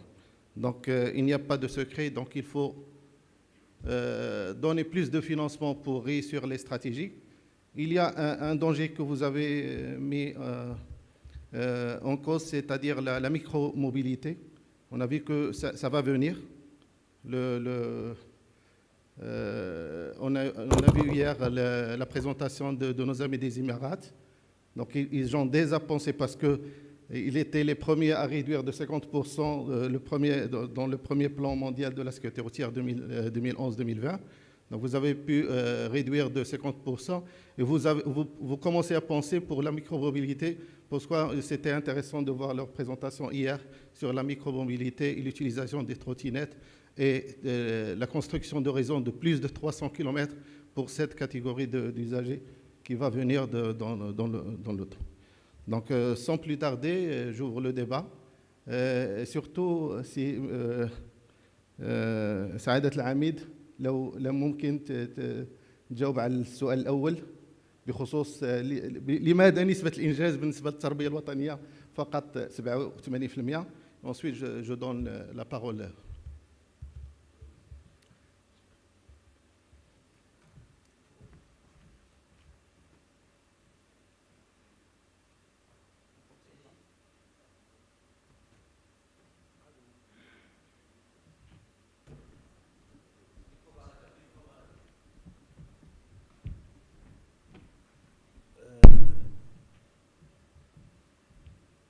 سؤالك بس بخصوص التطبيق نسبة الإنجاز بالنسبة للتربية في وزارة التعليم فقط 87%. جامعة قطر قصدك ولا لا التعليم؟ التعليم لأن من بداية يوم وضعنا خطط بدأنا وضع منهج للتعليم من المراحل من الروضة حتى إلى الجامعة. فالمنهج مستمر، فعشان كذا يعني حتى تكملة الاستراتيجية الباقي 8 سنوات الثلاث خطط تم ترحيلها إلى الاستراتيجية الجديدة. بس لنا يعني ما نقارن مثلا خطط عمل أشغال رود وورك ولا المرور في التحقيق أو في المدارس تعليم السواقة أو في تطبيق القانون، فكل خطة تختلف عنها. فعندك المرور أيضا نسبة إنجازها إدارة المرور كانت أكثر، هي خطط عمل 90 خطة عمل في المرحلة الأولى وزادت إلى فوق 120 في المرحلة الثانية. فتختلف خطط العمل لكل جهة. فالتعليم تقدر تقول كمنهج يعني ممكن يرحل ويستجد فيه مناهج جديدة، لكنها في أطوال الطرق مثلا تنفيذ جسور المشاة، السكول زونز، فتختلف نسب. جامعة قطر مثلا 100% نسبة الدراسات والبحوث اللي عملوها اكتملت كلها، والمشاريع الجديدة أيضا داخلة في ال8 سنوات القادمة. شكرا للمرحلة الجديدة. شكرا. كوماندون نادر.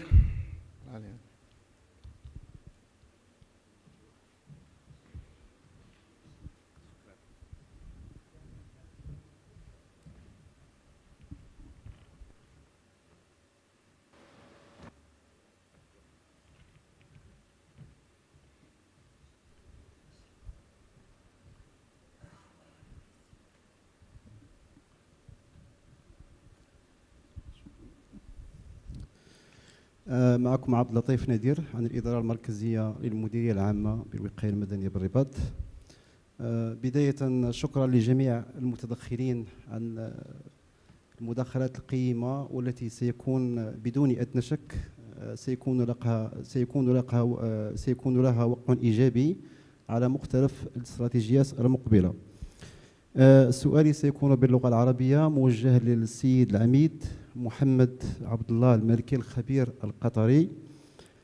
سيدي العميد، جاء في مداخلتكم عن أهم الإنجازات الرئيسية للخطة الاستراتيجية الوطنية للسلامة الطرقية، بأنه تم خفض المعدل الزمني للاستجابة لمكالمات الطوارئ إلى أقل من 5 ثواني، وإلى وصول سيارات الإسعاف إلى مكان وقوع الحوادث إلى ما بين 7 إلى 8 دقائق. وهذا يعني في نظري معدل جد ممتاز بالمقارنة مع المتوسط الأوروبي الذي يصل إلى 15 دقيقة. سؤالي بالتدقيق هو أنه كيف عملت دولة قطر للوصول، يعني الإجراءات العملية والإجراءات التقنية للوصول إلى هذا المعدل، خصوصا إذا علمنا بأنه أغلبية سيارات الإسعاف المنتمية، بأن أغلب أسطول سيارة الإسعاف هو ينتمي إلى أجهزة الدفاع المدني. ونحن نعلم كذلك بأن أجهزة الدفاع المدني هي تتبنى استراتيجية شمولية لتدبير مختلف المخاطر بما فيها حوادث السير، يعني المخاطر الصناعية، التنقلات الاعتيادية إلى غير ذلك، ولا تنصب فقط على حوادث السير. وغالبا ما نجد بأن السياسات التي تبناها أجهزة الدفاع المدني هو إحداث مراكز إغاثة بداخل التجمعات الحضرية، يعني لاغلوميغاسيون، من أجل يعني التدخل السريع والفعال لمختلف هذه المخاطر. السؤال بالضبط هو أن من تحمل إحداث هذه المراكز الإغاثة لكي تحقق هذا المعدل الجد ممتاز؟ هل هي الاستراتيجية الوطنية للسلامة الطرقية بدولة قطر، يعني عنده واحد تمويل من طرف الاستراتيجية، أم هي مجهودات ذاتية لأجهزة الدفاع المدني القطري؟ وشكرا. شكرا على السؤال. الصراحة هذه يعني أنا أعتبر الإنجاز في هذه خاصة في الريسكيو، في الإسعاف والإنقاذ، كان من أولويات وضع خطط عمل للإنقاذ، اللي هو كان من عمل الدفاع المدني والإسعاف، نظرا لتأخر وصول معظم حوادث الشباب عندنا تكون في مناطق برية ومناطق رملية، نظرا وخاصة على الطرق السريعة. فالإسعاف تم وضع له خطة من وزارة الصحة اللي هي عضو رئيسي في اللجنة الوطنية، ووضع لها خطط وادخل الإسعاف الطائر للتقليل أو الوصول إلى هذه الحوادث بأسرع وقت، وإسعاف اللي يقدرون عليه مثلا خاصة في المناطق السريعة. الأول الإصابة تتضاعف في الكثبان الرملية خارج، تعرف إذا تنقل مصاب في مناطق وعرة تأخذ لها وقت، تتضاعف الإصابة وممكن تتحول الإصابة إلى وفاة. فدخول الإسعاف الطائر من تقريبا 8 سنوات أو 9 سنوات جدا، توزيع الأمبولانس، مراكز الإسعاف في جميع مناطق الدولة، بحيث أنه توصل لأقرب مكان في وقت يعني للحادث من خلال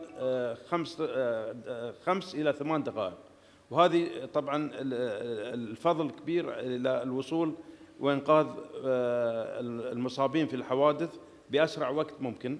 قطر يعني تقدر تقول مساحتها صغيرة، بس أنه معظم وفيات الشباب تكون على الطرق السريعة وفي المناطق الوعرة الخارجية. فقدرنا عندنا مركز اسمه اللي هو ناشونال NCC اللي هو ناشونال كوماند سنتر، اللي هو يشمل جميع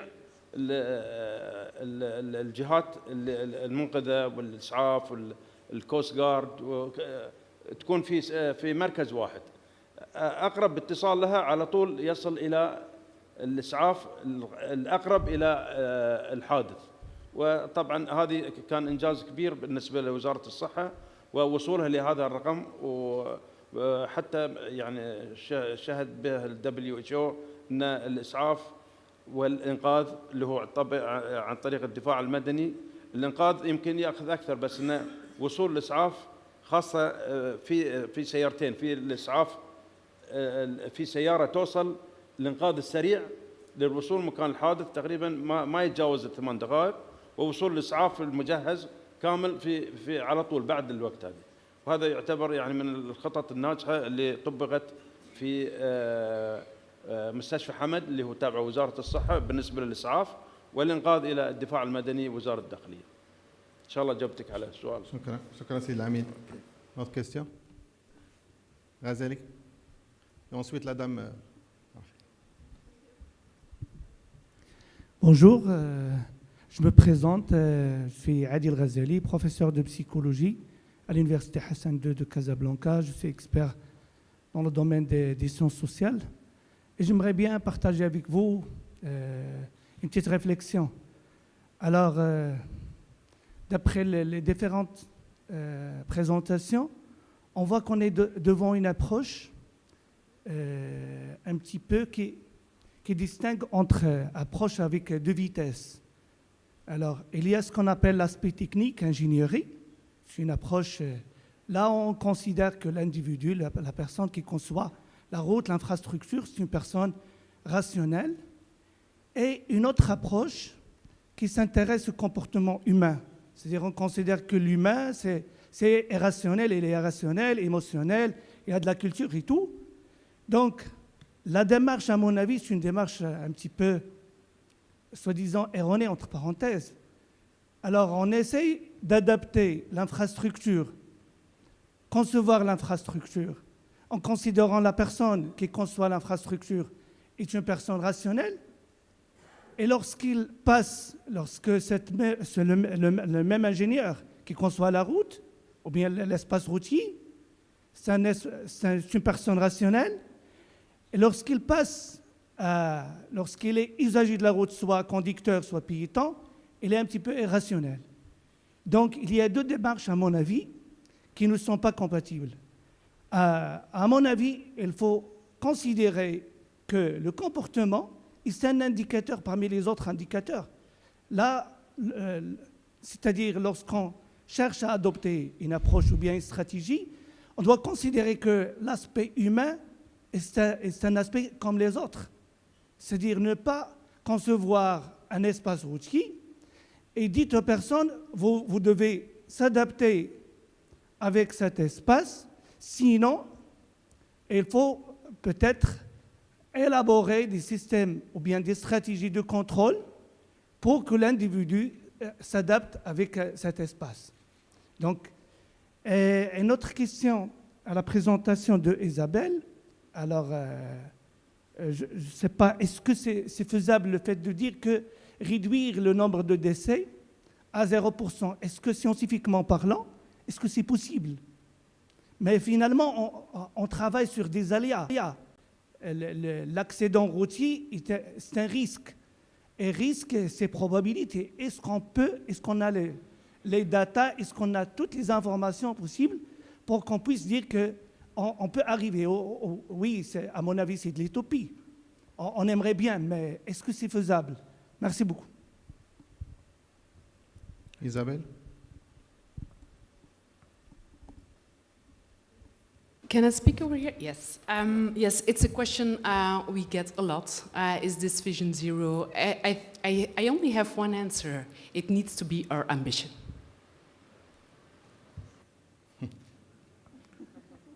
Madame? Okay, so I'm Zubida Shorfi. I'm an assistant professor at Mohammedia School of Engineering, and I have a question for Dr. Isabel. First of all, I would like to thank you for your relevant presentation about the Belgium experience of road safety. My question is about the target you have set for driving with a mobile phone on hands. I have understood that this target was set different from zero. It's I think it's about 2.8% or something like that. So my question is why this target is set different from zero? Is it not forbidden to drive with a mobile phone on hands in Belgium? Okay, thank you very much. Yeah, it is forbidden. So you have.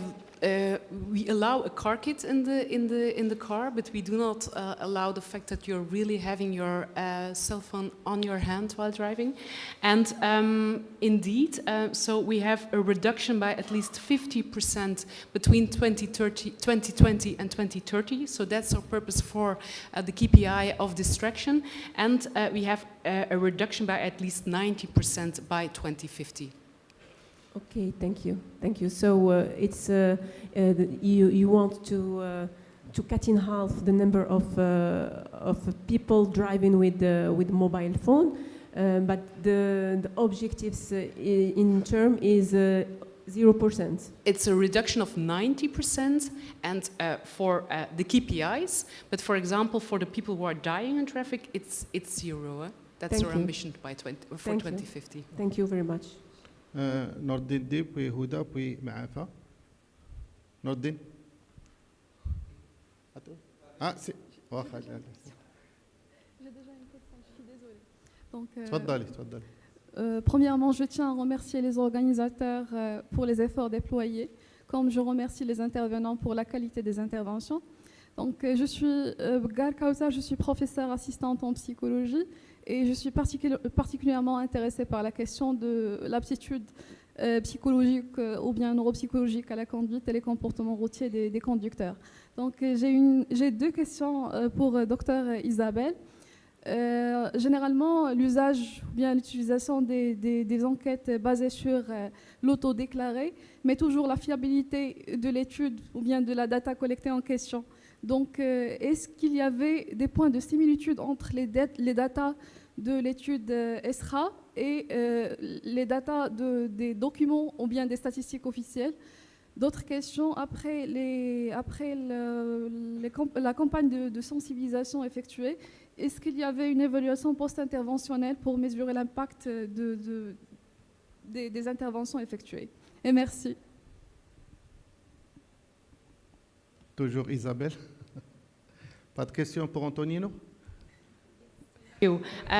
So indeed, I agree with you that we can't compare, for example, a service like Ezra in which we ask the public their opinion, their perceptions, their support for policy measures with our official statistics.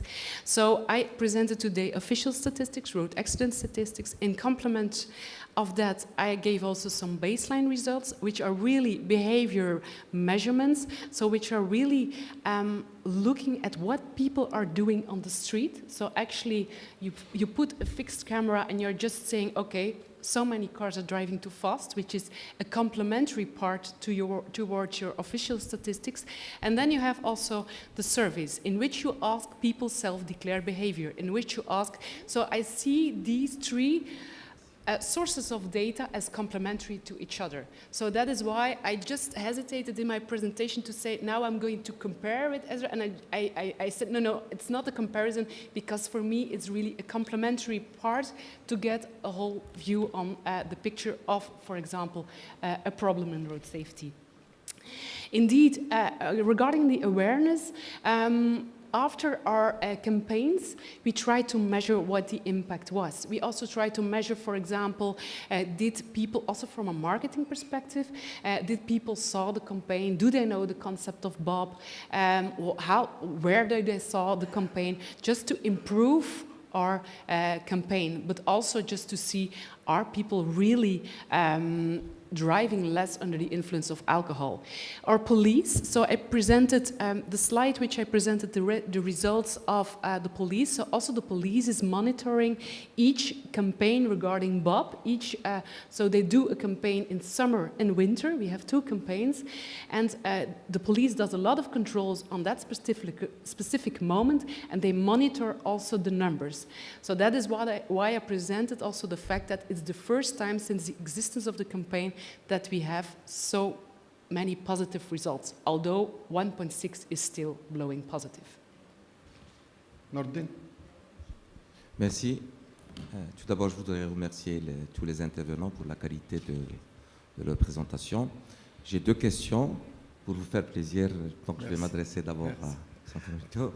Alors, ma question est la suivante. Vous avez souligné de manière très forte comme quoi le financement, c'est le nerf de la guerre. Et vous aviez dit que le budget de la sécurité routière, on a créé une ligne au niveau du budget du ministère du Transport en Italie.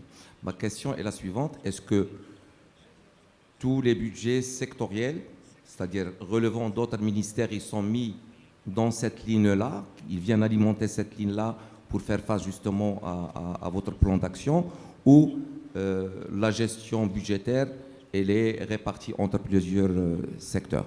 C'est-à-dire, le chiffre que vous avez avancé, est-ce que c'est le seul budget dédié à la sécurité routière, bien sûr mis à part le budget de mise à niveau de l'infrastructure routière de manière générale, et non pas pour traiter des points de la sécurité routière?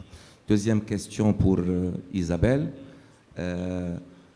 Donc, les résultats que vous avez présentés, que ce soit par thématique, que ce soit par catégorie, d'amélioration de la sécurité routière, on voit qu'il y a une différence entre les différentes catégories et thématiques. Et pourtant, vous continuez à fixer les objectifs pour les années à venir, que ce soit pour 2030 ou 2050, de la même manière. C'est-à-dire, on a, d'après les statistiques, d'après les réalisations, on a bien noté qu'il était beaucoup plus facile de réduire si vous voulez, les victimes par catégorie ou par thématique, alors que dans les projections à l'avenir, vous continuez à maintenir des objectifs identiques pour les différentes catégories. Est-ce qu'il n'y a pas moyen peut-être de faire confiance aux statistiques et dire qu'on pourrait peut-être faire beaucoup plus de 50% de réduction pour une catégorie que pour une autre? L'objectif final étant de réduire la totalité des victimes et des blessés graves de 50%. Mais on pourrait répartir cet effort peut-être différemment sur les catégories et les thématiques. Merci. Avant de répondre, comme ça on prend toutes les questions. Houda, tu veux? Maafa, ensuite Rouro. On verra avec le temps parce qu'on a dépassé le temps de 13 minutes. Houda. السلام عليكم. سؤالي موجه للسيد ممثل دولة قطر السيد العميد. نشكرك على العرض القيم الذي قدمتموه. سؤالي حول مسألة التربية والتعليم، يعني تدخلكم بالنسبة للطلبة أو طلبة في المستوى الجامعي. إذن تكلمتم عن منهاج متكامل، يعني لما نقول منهاج متكامل يعني فيه مجموعة يعني من المداخل ومجموعة من يعني المواد التربوية، يعني فعليا وعمليا كيف يتم يعني تقديم منهاج بالنسبة لطلبة المستوى الجامعي؟ هل يتم عبر تدريس مواد لها علاقة بمجال السلامة الطرقية، أو يتم في إطار الأنشطة الطلابية، أو يعني في إطار آخر. يعني نريد يعني أن نعرف أكثر حول تجربتكم في هذا المجال. والسؤال الثاني، هل هذا العمل الذي تقومون به بالنسبة للطلبة في الجامعات هل يأتي في إطار نسق تربوي اللي ربما تكون بدايته بالتعليم الأولي أو الابتدائي أو الثانوي إلى غير ذلك، أو هو يعني برنامج مستقل موجه فقط للفئة ديال الشباب نظرا لبعض الظواهر ربما التي ذكرتموها؟ الفئة الشباب عندكم ربما السرعة المفرطة إلى غير ذلك. إذا سؤالين، السؤال الأول يتعلق يعني بتفاصيل إذا تفضلتم حول هذا المنهج التربوي المتكامل، والسؤال الثاني هل هو يعني برنامج يعني يتم من خلاله مواكبة هذا الطفل أو هذا الشاب من فترة الطفولة إلى فترة الشباب؟ وشكرا. معافى ديريكتومون لا كيسيون. الله يرحم الوالدين. I will be brief because some concepts and ideas were already been answered by Mrs. Isabel. Just one direct question concerning BOB campaign that we know that it was launched from 1995. Is there any secret behind such a successful story, such a successful experience, knowing that here in Morocco, in Narsa, we are compelled, we are obliged to innovate, to renew in terms of ideas, in terms of concepts. And we know that BOB campaign was, let's say, an old campaign, but still we are, I mean, we hear about it and you are, I mean, you have mentioned it. So is there any secrets behind such a successful story? Thank you very much. Thank you, Maafa. Mr. Gogo, après Dunia Martial, et on termine avec Martial. I have a question for Isabel again. We have a project funded by NASA where we try to use data science to measure the components of the theory of planned behavior. I'm here. So the theory of planned behavior that is used in psychology, the idea is to measure the components, and one of the components is the normative beliefs. We have attitude beliefs, control belief, but normative beliefs. You mentioned that in your presentation. What we try to do is to use, instead of just using questionnaires and observations using cameras, we use social networks. We just listen to what people say on social media. And that's something that seems to be quite useful. So I wanted to know whether you measure normative belief and what do you do about that? Do you manage to change the beliefs, the normative beliefs of people? Thank you. Dr. Dunia Qaisi, micro là-bas. Oui. سؤالي لسعادة العميد، أثار انتباهي وهو سردكم من بين أهداف لجنة إدارة السلامة المرورية أنها رفع مستوى الخدمات الطبية المرورية بشكل عام. أود توضيح هذه الفكرة. هل عندكم استراتيجية للطب المروري الوقائي؟ تجربتنا في المغرب نسميه بالأهلية الصحية لكل مستعملي أو سائقي العربات، وكذلك بشكل خاص الإسعافات المرورية بشكل خاص. أجبتم في السؤال الذي سبق عن يعني خفض نسبة التدخل من إلى 8 دقائق. فهل هذا التدخل، هل هناك تدخل عن طريق الوقاية المدنية بما نسميه نحن الوقاية المدنية، سميتموه التدخل المدني أظن، هل هي فرق طبية أو فرق إسعافات؟ وكم كان عندكم الوقت قبل هذا الإنجازات؟ خاصة سردتم أنه نسبة الإنجازات هي مشجعة جدا بالنسبة لإنجازات وزارة الصحة في هذه اللجنة 91%. هل 91% فيها غير التدخل ديال الإسعافات أو أيضا كل ما هو أهلية صحية قبلية قبل، لأنه هناك كان تدخلي البارحة أن هناك نسبة كثيرة من الحوادث يمكن تجنبها من ناحية الوفيات للسائقين الحاملين الأمراض المزمنة أو بعض الناس اللي عندهم احتياجات كالمعاقين اللي عندهم يعني مشاكل في السياقة، يمكن خفض نسبة الوفيات. Encore ma question pour le responsable en Italie, c'est-à-dire dans votre stratégie, vous avez cité parmi vos principaux objectifs le sauvetage post-accident. J'aimerais savoir comment vous comptez améliorer le sauvetage. Est-ce que c'est des équipes dans le même sens? Est-ce que c'est des équipes médicalisées? Est-ce que c'est les protections civiles? Est-ce que c'est les deux? Et quelle est l'expérience de vos trauma centers? Parce que est-ce que c'est par région, c'est par ville, etc. Merci beaucoup. Martial puis Hachim.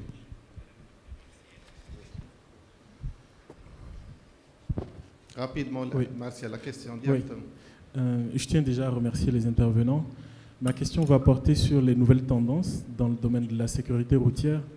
On a principalement parlé de la tendance liée aux trottinettes, que l'on voit de plus en plus aujourd'hui. Mais il y a de nouvelles tendances qui se développent dans les pays, des pays développés. Typiquement, on a le casque de Apple, la Vision Pro, ou encore des voitures qui se conduisent automatiquement, les Tesla. Je veux dire, ce sont des tendances qui aujourd'hui sont développées ailleurs et qui se développeront certainement d'ici les 5 prochaines années dans des pays en voie de développement comme le Maroc ou ailleurs. Ma question est de savoir aujourd'hui, au-delà des trottinettes électriques que l'on voit, qui sont palpables, quelles sont les autres tendances que vous avez identifiées dans vos différentes stratégies de la sécurité routière et quelles sont les mesures que vous avez mises en place afin d'anticiper les risques que ces tendances-là induisent. Merci. Hachimi. يعني اولا في البدايه اود ان اشكر يعني المتدخلين لجوده العروض. انا سؤالي موجه لسياده العميد من دوله قطر. يعني كما تعلمون يعني قطر في السنوات الاخيره نظمت مجموعه من الاحداث والتظاهرات الرياضيه الكبرى، يعني وخصوصا يعني كاس العالم اللي تنظم ومؤخرا كاس اسيا. وكما تعلمون في هذه الاحداث يعني تيكون عدد كبير من مستعملي الطريق. واش قمتم باعداد استراتيجيه خاصه يعني مثلا بتنظيم كاس العالم وزعما وشنو الاستراتيجيه التي قمتم بها؟ وفي نفس الوقت حتى المغرب مقبل على تنظيم تظاهرات كبرى، وفي نفس الوقت يعني شنو الاهداف وشنو لي ميزور يعني شنو الاجراءات اللي قمتم بها من اجل يعني تخفيف من حركات المرور يعني وتجنب حدوث قتلى في حوادث السير. وشكرا. Merci, Chimi. Une dernière question pour vous trois, la mienne cette fois-ci. J'ai vu dans les trois présentations que vous avez parlé de tous les projets, les projets sur la sécurité routière. Mais malheureusement, je n'ai pas vu des projets sur le nouveau pilier. Comme vous le savez, au fil des années, on met par exemple le ministère des Transports qui est chargé de la sécurité routière. Ensuite est venu le ministère de l'Intérieur. Ensuite, le ministère de la Santé, ministère de l'Équipement. Donc les 4 départements sont impliqués directement dans la gestion de la sécurité routière, c'est-à-dire transport, équipement, la santé et la dernière, l'Intérieur. Mais maintenant, avec le nouveau plan mondial de 2021-2030, on a un nouveau pilier qui s'appelle le transport multimodal et l'aménagement du territoire. Donc avec les années à venir, on va voir l'implication du département de l'aménagement du territoire. Donc comment vous pensez sur ce pilier? Et merci.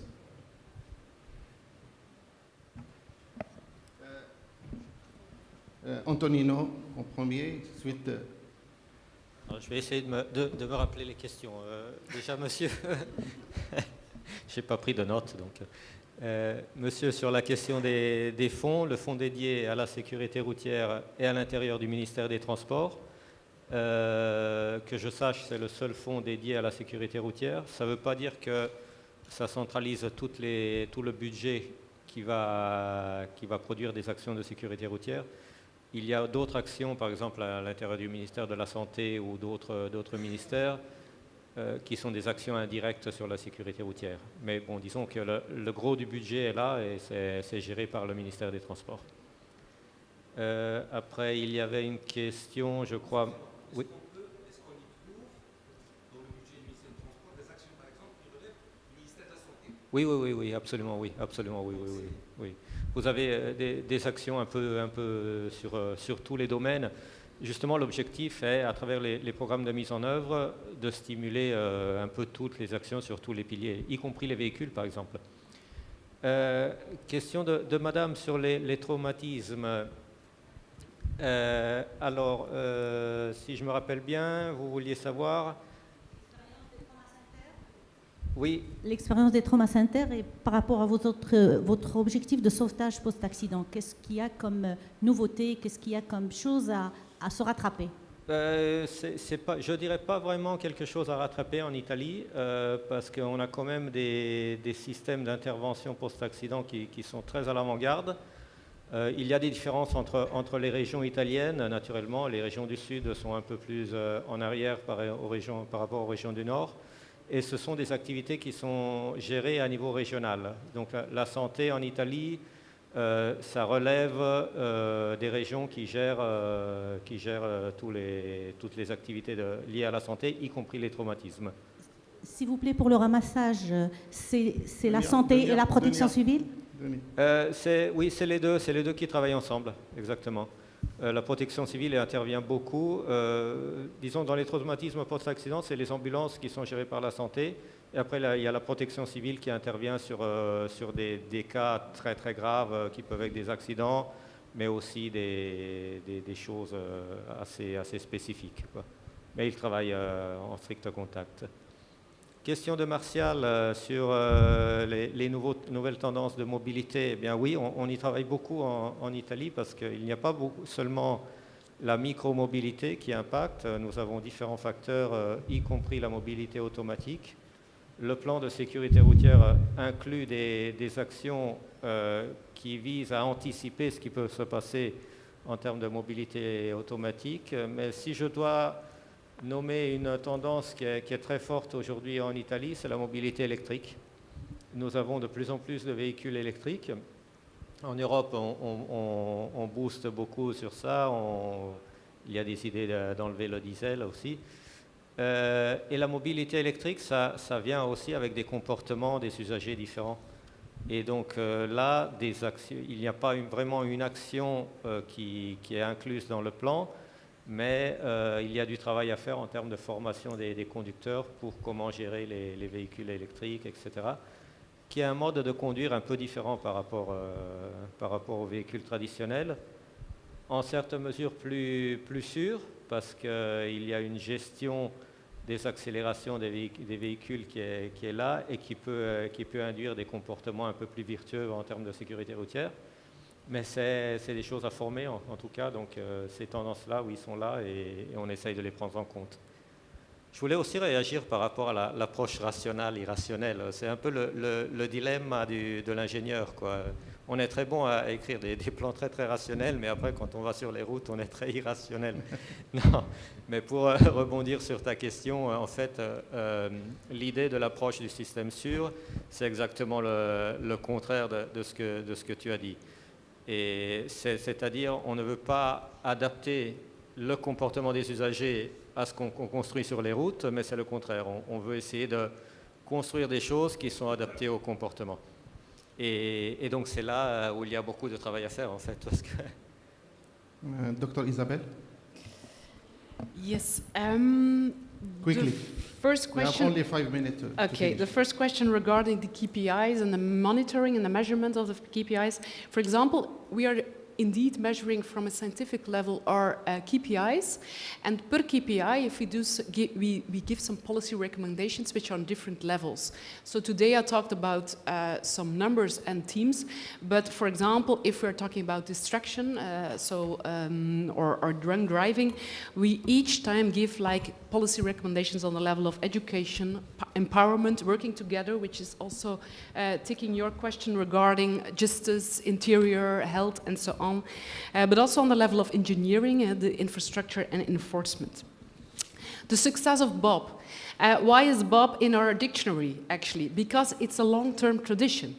It's a social concept everybody knows. Everybody, if you're going to a party, that it's common language. Who is Bob today? So this is really a long-term tradition. That is why I think it is quite popular.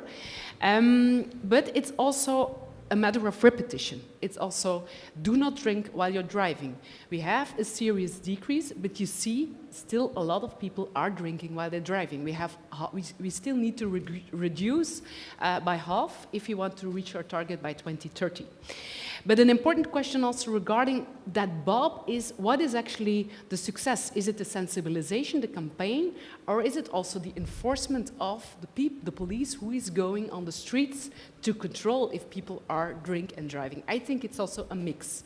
I think it's really a mix of this, and we have enforcers which really investigate also on the level of capacity in that killer on the street. So the success of Bob, long-term, historically, repetition each time of the same message, and also the enforcer who wants to enforce, who wants to invest in that kind of enforcement. The theory of planned planned behavior, of course. And actually, when you asked me the question, I was thinking, okay, I've put it in the slides of enforcement, but actually it doesn't really belong over there. But because it's not the task of the enforcer to convince people that they need to believe, that they need to obey the law. So it's for me really on the level of sensibilization and awareness that we need to make people aware of the fact that if you are driving or if you are speeding too fast, it creates so many road accidents. It creates so many people who are going to die in traffic. And that's, yeah, it's really the core. Your individual norms and values, we need to convince individual people. We need to convince people on a social level because everybody is speeding. Why shouldn't I? So that's for me really the course. And it was put in the enforcement because you find it in a lot of enforcement literature over there. But I was last week with the police and I gave this more or less also the reasons why, the why of the enforcement. And I also said, but actually, yeah, you need to know this as a police, that it's not only your cup of tea, that it is a broader cup of tea, that it is a societal thing. نختم بمداخلة السيد العميد. والله أنا في 3 أسئلة بس على السريع. الأخت هني سألت عن احنا ما حبينا اخذنا تجربه سنغافوره بصراحه هي من الدول المتقدمه في المناهج التوصيل السلامه المريه في المنهج. فابتعدنا عن المنهج وسمي اطار السلامه المريه، يدرس في جميع المراحل التعليميه من الروضه حتى الثانويه. بعدين عملنا منهج خاص للجامعات والكليات العسكرية تدرس إدخال المادة السلامة المرية في جميع المواد من الروضة حتى الابتدائية والإعدادية والثانوية والمدارس والمعاهد والكليات. هذا ممكن يعني أقدر أقول أفيدك. السؤال الثاني كانت أكثر الإصابات والوفيات الأخت سألت وكانت تأخذ يمكن ساعة نص ساعة لوصول الإسعاف والإنقاذ. عندنا معظم الحوادث الإنقاذ هو متطلب رئيسي لأنه يكون الشخص داخل السيارة وصعب أو أشخاص صعب خروجهم من السيارة. لكن أول ما من ضمن أول خطة عمل لوزارة الصحة مستشفى حمد عندنا إدخال إسعاف الطائر مع الإنقاذ الدفاع المدني والإسعاف والعلاج في نفس الطائرة. هذه حق المناطق البعيدة. أما بالنسبة للإسعاف كثرة عدد نقاط الإسعاف الأمبولانس لكل المناطق حتى وصلنا إلى رقم من 5 إلى 8 دقائق للوصول للساعة الذهبية اللي هو أو الدقيقة الذهبية تسمى لإسعاف المصابين. آخر سؤال، طبعا هذه الكراود مانجمنت كان له دور كبير في وضع خطة خاصة باستضافة كأس العالم من 10 سنوات تقريبا. كيف استقبال 3 مليون شخص في خلال شهر في مناسبة أكبر مناسبة عالمية اللي هو كأس العالم الفيفا. فطبعا الدور كبير كان ل طبعا يعني أول دولة تستضيف كأس العالم في 9 ملاعب في تقريبا في الديامتر 50 كيلومتر مربع. 9 ملاعب تم توصيل جميع أغلقت معظم الشوارع، خلت للمشاة، خصصت المشاة، توصيل جميع الجمهور من الفنادق ومن المطارات ومن الفان زونز إلى الملاعب كلها عن طريق البابليك باسز والمترو. ادخال شبكة المترو كان هو تقريبا 90% أو تقدر تقول 95% من توصيل جميع الجمهور من داخل المدينة إلى الملاعب. وبالنسبة لحركة المرور ككل يعني لم تسجل أي، حتى انخفضت الحوادث إلى almost زيرو تقريبا في هذه الفترة، لأن الكل يعتمد على البابليك باسز والمترو والمواصلات الداخلية. فهذا يمكن أقدر إن شاء الله التوفيق، بكل التوفيق للمملكة المغربية باستضافة كأس العالم، وإحنا مستعدين يعني لأي شكرا سعيد تجربة. شكرا، بارك الله. باسمكم أشكر جميع المتدخلين ونطلب منكم أن تصفق لهم بحرارة، ولكم مدعوين إلى استراحة شاي الآن.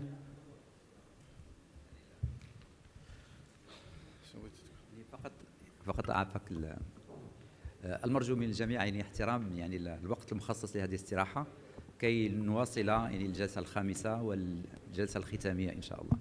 شكرا.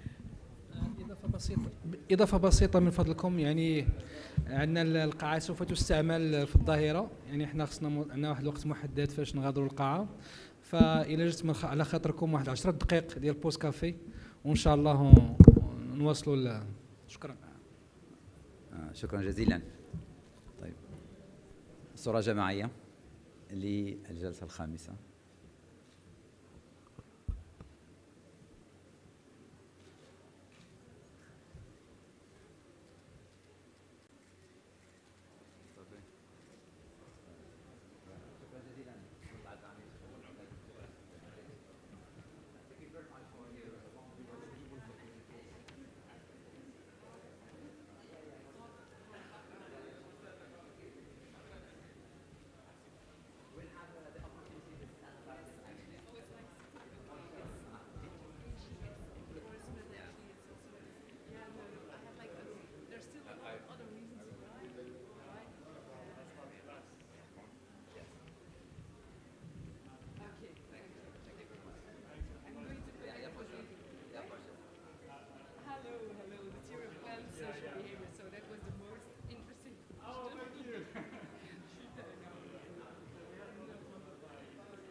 do I need to say? What are the questions you're going to ask?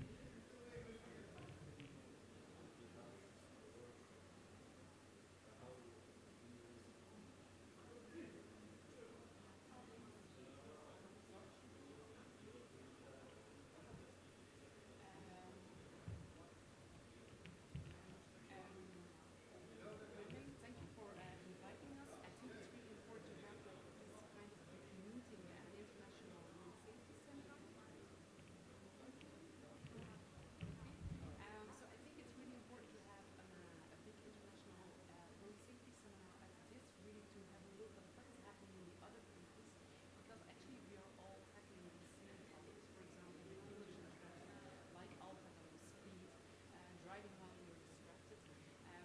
So you saw also when I was presenting, for example, our numbers regarding speed, that a lot of people were confirming and they thought, okay, this is the same situation in our country. So that is why it is important really to have like this kind of meetings to share what are the good practices from a country. Okay.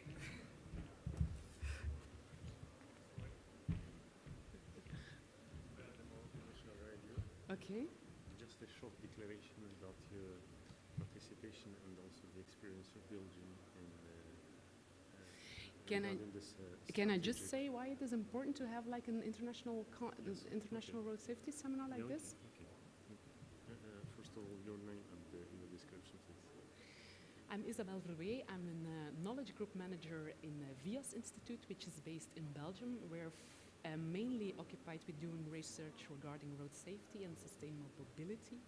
I'm very pleased to be here because I think it is really important to have an international seminar on road safety, just to share the practices with each other.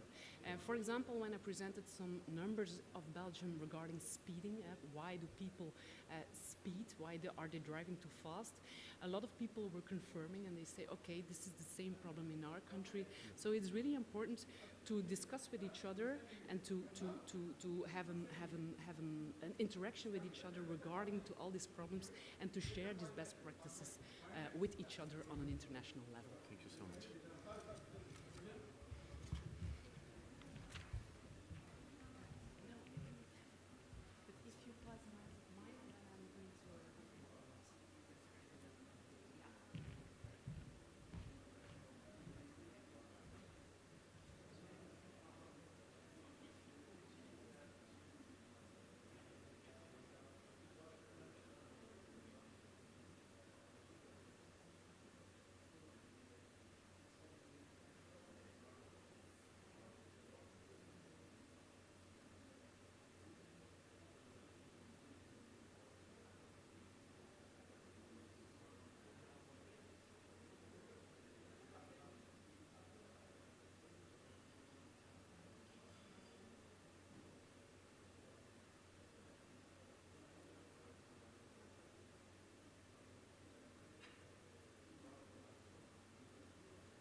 بسم الله الرحمن الرحيم.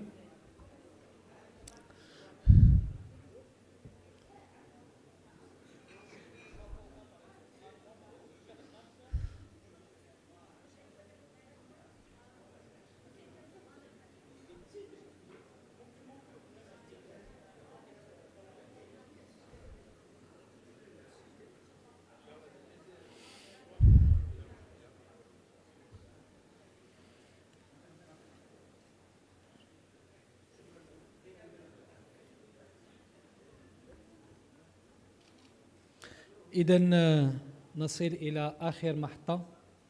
On arrive à la dernière session prévue pour aujourd'hui et que sera dédiée en grande partie à la problématique des accidents impliquant les motocyclistes.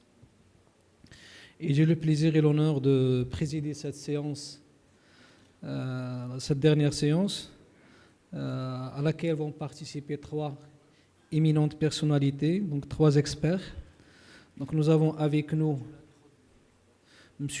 Huat Viet Hong, qui est le président exécutif adjoint du Comité national de la sécurité routière au Vietnam. J'ai également professeur Maria Sigui, donc consultante auprès de l'OMS et également ex-directrice générale du trafic de l'Espagne.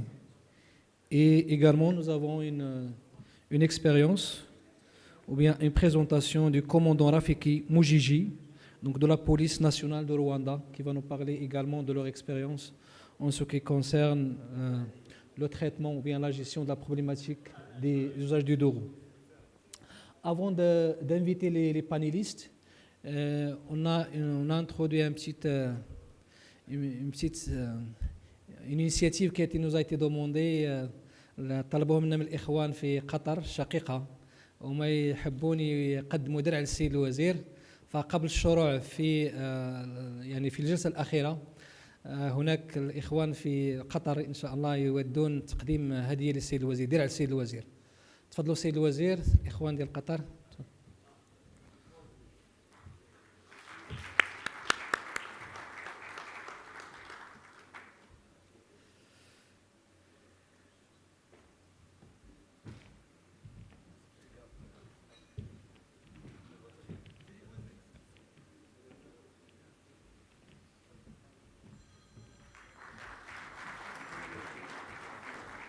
وشكرا لوزارة الداخلية في دولة قطر الشقيقة على هذه الالتفاتة الكريمة، والتي هي كذلك عربون للمحبة والتعاون بين المملكة المغربية وقطر في مختلف المجالات، بما في ذلك مجال السلامة الطرقية. درع لي السيد بن نصر بن العجل أيضا.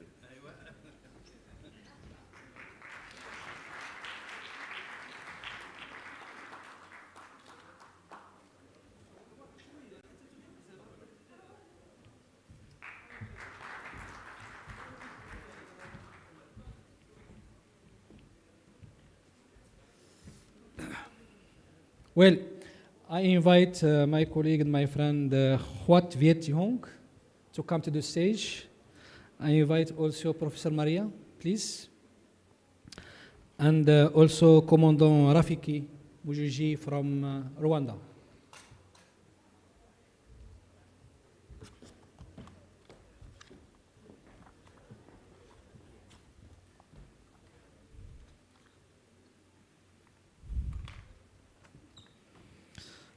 So we'll start directly with the presentation of Mr. Huat about implementing road safety strategies and action plan in Vietnam. Welcome, please. The floor is yours, please.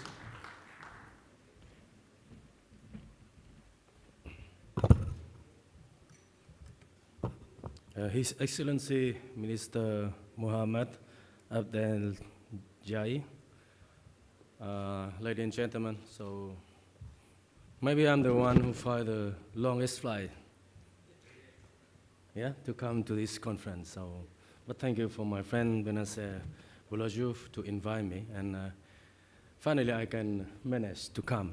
So, of course, talking about Vietnam, so we are the very beautiful country with many motorcycles, and of course I prepare my presentation is in a very quick time to fit with the request from my friend, Boulajou.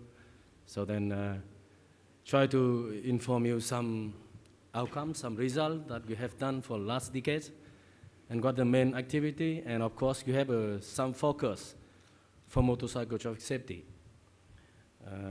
And then we plan for the next 10 years. So let me start my presentation. Where can I move? Ah, here.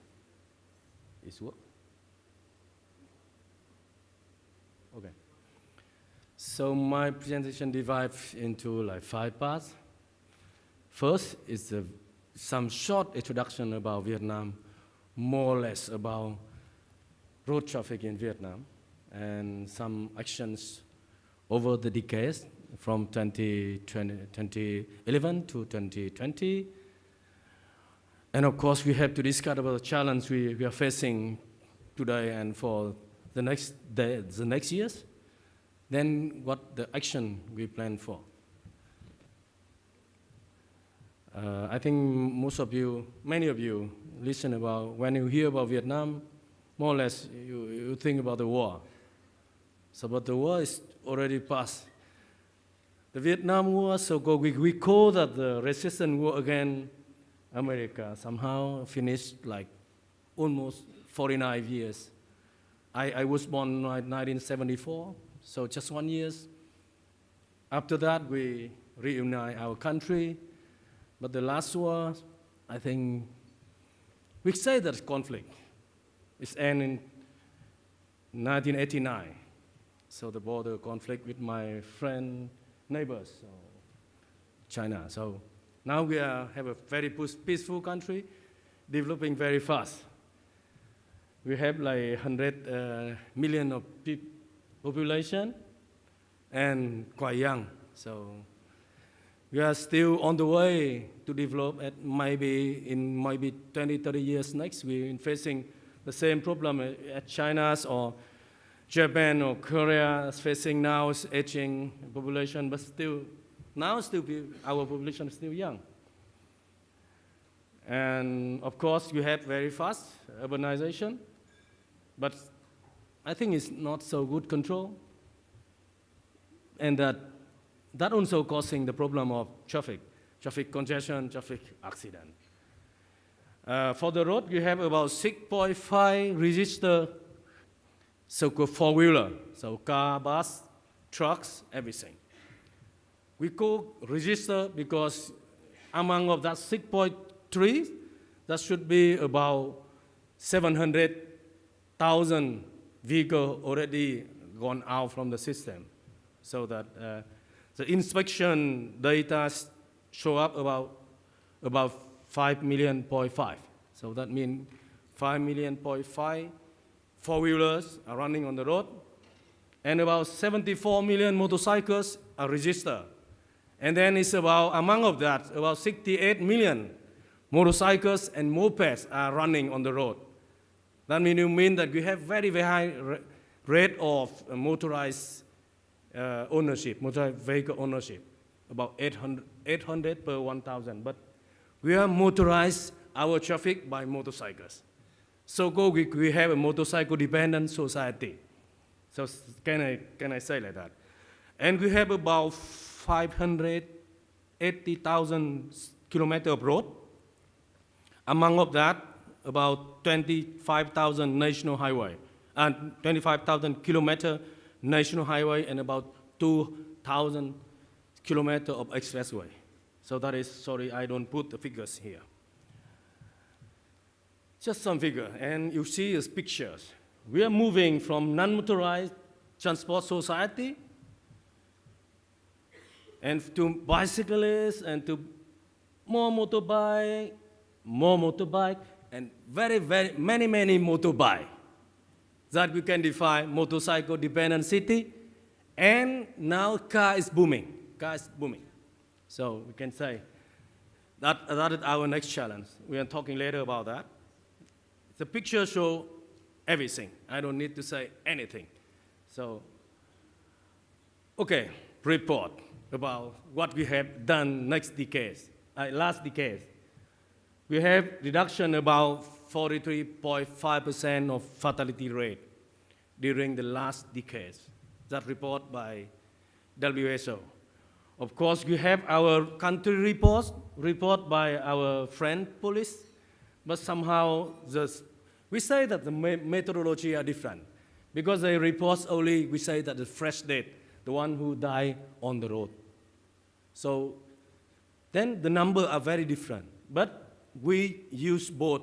We use the figures from police, we use figures from hospital system. So, but in our law, we can only use police figure because the law said police is responsible to collect and to report about road accident.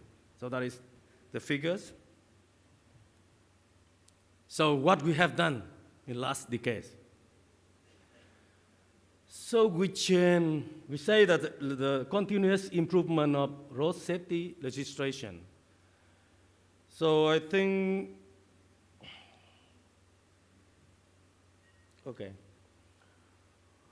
Vietnam started to open to the world 1986. So we call that renovation policy.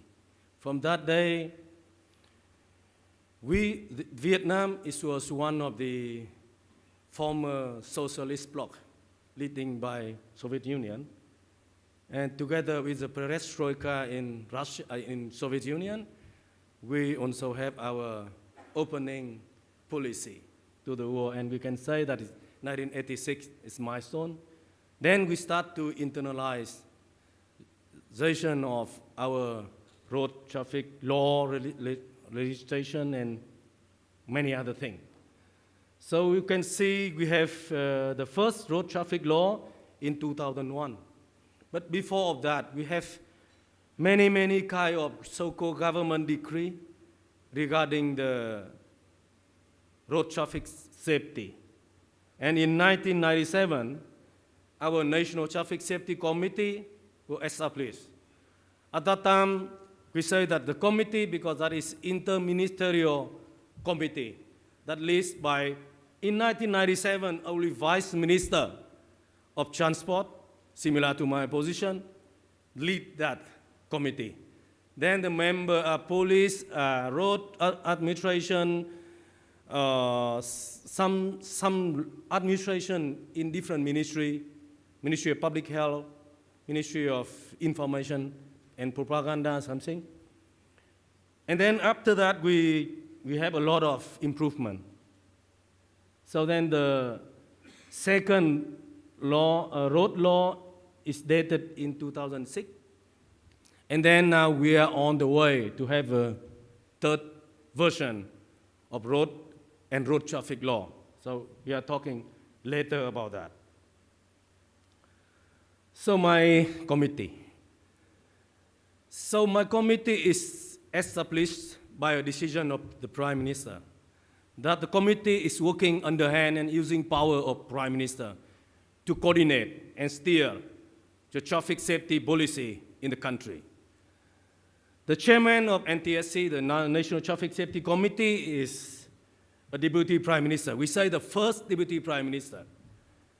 And the second person, we say that permanent Vice Chairman is a Minister of Transport, similar to the position of our minister here. We have the Vice Chairman is a Vice Minister of Public Security, who's taking care for all policing service. And myself is Executive Vice Chairman, so I'm operating the daily work of the Traffic Safety Committee.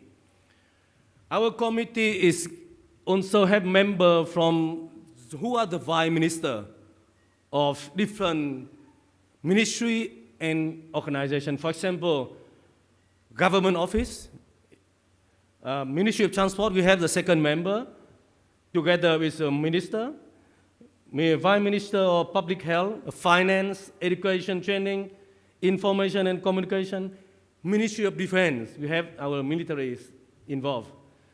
Ministry of Justice, Ministry of Construction, who's taking care for urban development. And we have national TV, national radios, and many kind of, we call that is a union, youth union, labor union, and veteran union, farmer union, women also, very important. But we also have a standing committee that lead by myself. So, and like director general of different authority. We are meeting the standing committee, we meet every month to review the situation nationwide. Then we can have that link to the directors of Department of Transport in 63 provinces in the case we need. Otherwise, we only call the province that have the hot issue during the month to have a meeting with us. But the big National Traffic Safety Committee, we have every 3 months, every quarter, a meeting nationwide, and we communicate by teleconference with the Provincial Traffic Safety Committee in 63 provinces. In the provincial level, the chairman of Provincial People Committee, that's so-called the governor of the province, is the chairman of Traffic Safety Committee of the province. So in every 3 months, the Deputy Prime Minister will meet with our member, and also we meet Secretary Governor and his traffic safety team. And we review the situation of traffic safety nationwide. And when we have the problem of traffic safety in each province, we empower the governor to report and to ask him about what should be the countermeasure to solve the problem in that province. Of course, for different sectors, if you have problem of police, you have problem of emergency service or road maintenance, different sector ministry or vice minister has to report on that quarterly meeting. Every year, twice, National Traffic Safety Committee has to prepare the report to our lawmaker body, that means General Assembly. They have the Committee of National Defense and Security. They review the report about traffic safety in the country twice a year. So every 6 months I have to prepare, have to sign the report. So that is how we work daily. I have a small office, 15 staff, and every province we have about 5 to 6. So that means we have about 400 among the country. In the lower level, the district, we don't have we say that we have some kind, the one that allocate to traffic police or some office in the district. We don't have the separate one. But in the provincial level, 63 provinces, we have the separate office. So we allocate the role of different ministry. For example, for road safety management, Ministry of Transport a Ministry of Transport a permanent ministry. That ministry is the main body to make any law and regulation regarding the road safety. Of course, for enforcement, Ministry of Public Security, we're taking care for regulation and implementation. For road infrastructure, of course, Ministry of Transport. And in urban areas, we have some contribution of Ministry of Construction.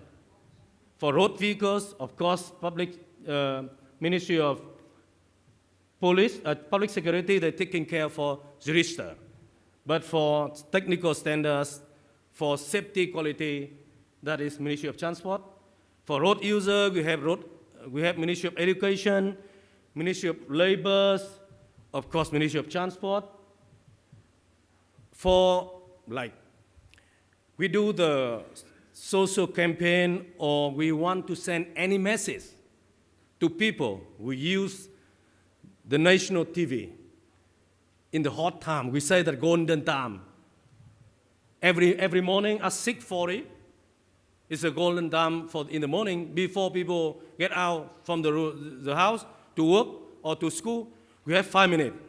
Every morning, 5 minutes to talk about safety, to warn people that they have to try to behave on the right way. For example, we have VOV traffic. That means the radio traffic channel that also leading by whenever we want to send any message, we use the radio.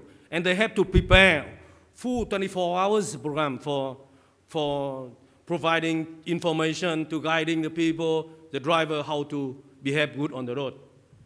So that is what we have. And post-crash response, the site will be led by our firemen and the traffic police, but the treatment for the victim is responsible by Ministry of Health. Of course, we have Department of Health in the provincial level. So the same structure apply to 63 provinces. So we run it on this system. Of course, the solution. What should be the main measure? First one, we restructure of our transport service sector. We try to reduce dependency on the road transport. So, for example, we try to ship the freight transport, the long-distance freight transport, to the coastal transport, to inland waterway. And then, of course, we develop the aviation to reduce the long-distance bus service. The train in Vietnam the railway in Vietnam is still not so developed, but we also try to promote. And for public transportation, we try to invest on the public transportation and to give subsidy, 50% of the fare for user, for public transport. Safer infrastructures. We believe that the infrastructure, good infrastructures, is creating a good environment for the traffic participant, for the driver, for cyclists, for everybody. So it's the reason why we try to upgrade our infrastructure and try to maintain it. Since 2014, we start to have our road maintenance fee. We collect about like 400 million US dollar per year. That finance for maintenance. The maintenance we drive by safety objective. That means to ensure the safety condition of the road. That is like that. And every other sector, inland waterway, aviation, maritime, railway, we also have the budgets to do the maintenance. Safety education and training. We now have the official education material from kindergarten to high school. So then, since last year, we invite traffic police twice a year to visit the school and to deliver the guidance and information for school children. And we have, as I said, we have our national radios, and we have the Good Morning program on TV to provide the guidance and to warn the people about the traffic safety. Risk factor control. Helmet. We start this helmet program in 1997, but it's really infected since 2007. That means we have 10 years to prepare and to educate people. Now, about 90% of the adult motorcycle driver wearing helmet. About 80% of the children from 6 years old up wearing helmet. You saw the picture in the middle is our Deputy Prime Minister, the chairman of our committee, the former one, who's delivered the helmet for the kid.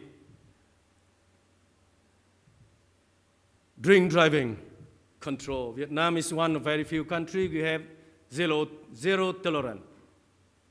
And the penalty is very, very strong now. And of course, we start this program long time, but the very, very effective one start from January 2020. So that is, you will see what the chain of the penalty for different, even the cyclist, the one who cycle. Now, if he violate he or she can be also fined for about big amount of money. So maximum is about 30 US dollar. So that is quite high. For commercial transport, since 2014, in every taxi, truck, or bus, that is required to install a GPS monitoring device. And the information of the movement of the vehicle sent directly to our road authority, and we monitor it. And we utilize this information to manage the safety, the movement of the truck, the taxi, and the bus on the road. And since 2022, in every bus has 9 sit-ups and a container truck. You have to install the internal cameras to monitor the driver behavior. So we start to implement it in 2022. Of course, enforcement is very important. So we start to have the speed monitoring cameras since 2015, and then slowly expand to behaviors, intersection monitoring camera. Now it's worked quite well. Of course, for motorcycle, it's relatively difficult because too many. But it's become better and better for motorcycles. On 14 December 2007, you will see the picture on the left. And on 15 of the same month, same year, you see the picture on the right. Change overnight. So people, because we prepare for 10 years without strong enforcement. But from 15 December 2007, whole police going to fight for helmet. So that is, we prepare for 10 years. It's not so short time. So since now we move a little bit because the adults, they are better already. They are wearing helmet. Now we focus on children. Yesterday I told already a story. Since 2018, every year, at the first month of the school of the 6-year-old kid, because the first grade, when they open the school, when they start to go to the school, we give them a helmet. The first lectures about law, and they have a physical task, physical behavior of obey the law on helmet. So every kid will given one helmet. So that thank for Honda. I think this program should be the biggest and the only one helmet like that program in the world. So far, I think. We decided after a very long drink with the Honda Director General in Vietnam. So he decided when he first came. So, of course, we start to have separate infrastructure for motorcycles in some city, but it's still difficult because we don't have sufficient land to arrange the separate lane. Education and training, as I said, you see that we have a collaboration with the Vietnam Association of Motorcycle Manufacturers to provide education to the school children from kindergarten to the high school. So, and now we have the policemen to come and to deliver the lectures also. Of course, we have to do the research. Because some city, for example, Hanoi, Ho Chi Minh City, at one time, when after they have some visit to China, they say that motorcycle band of China model of motorcycle band are very good, and they prepare for motorcycle band. But in my case, I have to be very careful. So we conduct a research, and we say the research informed that, for example, in the center of Hanoi, 80% of the people who are living in a house, apartment, that connecting by a road less than 5 meters. Ho Chi Minh City is the same. How can you do the motorcycle ban? We have no space for parking, no space for road. Motorcycle is the most accessible mode people they're having now. Only one choice, not only one, but only one of the bad choice. I say motorcycles is not only door-to-door traffic mode, but the bad-to-bad traffic. Because I talked to my student, they informed me. I was professor before. One male student, he ran a room on a flat, and he parked his motorcycle next to his bed, and he visits his girlfriend in the same situation. That means bad-to-bad traffic mode. So you cannot ban the sky. So look to the case of Chinese city. After they banned the motorcycle, then the e-bikes booming. Yeah, they have the big problem of e-bike now in Chinese city. So then we have to be very careful. Something going when we continue. I have the recommendation from my friend in UK. He wants to apply automatic headlight on. But I'm sorry to say, it's not fit to our case. Because if you have very few motorcycles, then you need that to warn the car driver. But now we have a sea, a river of motorcycles on the road. We don't need it. Of course, ABS system and some new technology to make motorcycles safer. And thanks for the motorcycle manufacturer. They try to manage to have a small capacity motorcycle in Vietnam, like 100cc, 150 is maximum. In Vietnam, you will see very few big bikes. Very, very few. Because people, they feel they don't like it. Because they really can transport whole family on a motorcycle with 100cc capacity cylinder. We don't need the big one. So that has become culture already. So you see the picture, the challenge. That pictures, I will count one by one. Of course, such kind of vicious cycles is very familiar with all of you. But what I want to point, the rural accident. Because now, after 10 years of rural development program, we have better road in the rural area. But in the rural area, the number of traffic police are less. The road and the education and the training for driver are not so good. Now we have that problem is increasing. You know that in Vietnam, in many other countries, we have e-bike. And we have the small capacity moped that has a cylinder less than 50 cc. But that can run 60 kilometers per hour. And in our law, we allow the people who has 15 years up to less than 18 years who can drive without driving license. That is become now a disaster. Many of us.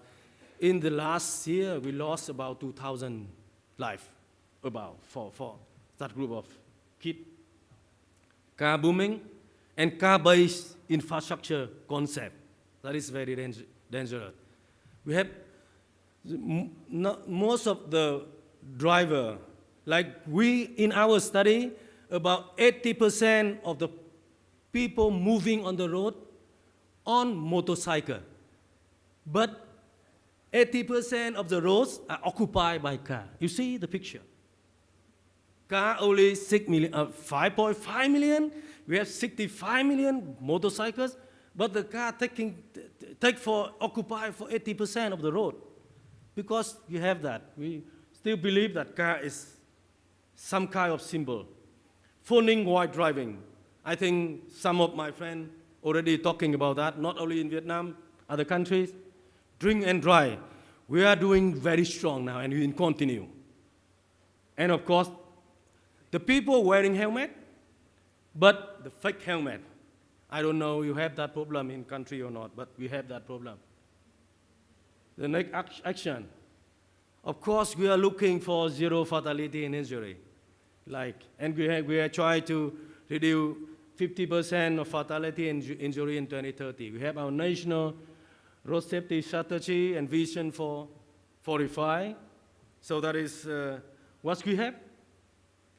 And we have in Vietnam, when you visit our country, when you listen or reading about report about traffic safety, we are only talking that whole political system will be participate. Why? Because we have the directive from the Communist Party. When the Communist Party say you have to do something, that means not only the government side, everybody has to follow. Youth union, veteran, farmer, everything. So and with the party, we have the stick to direct our military and police to participate. Otherwise, it will be very difficult. Sorry for some of my police fans, but the police in Vietnam are different. The police in Vietnam, we call that they are like one type of armed force. One type of armed force. They are different, very powerful. So if we have the party directive, we can mobilize them. Otherwise, it will be very difficult. And of course, we're still following like structure of 8 main policy. 8 main policy. Here, from this time, we start to integrate our traffic safety into the physical master plan of the city or the province. So when you do the urban planning, you have to think for traffic safety. So that is what and of course, in order to do that, we are proposing a new type of law. We separate the road law to focusing mainly in infrastructures, and we propose traffic order and safety law, going to be issued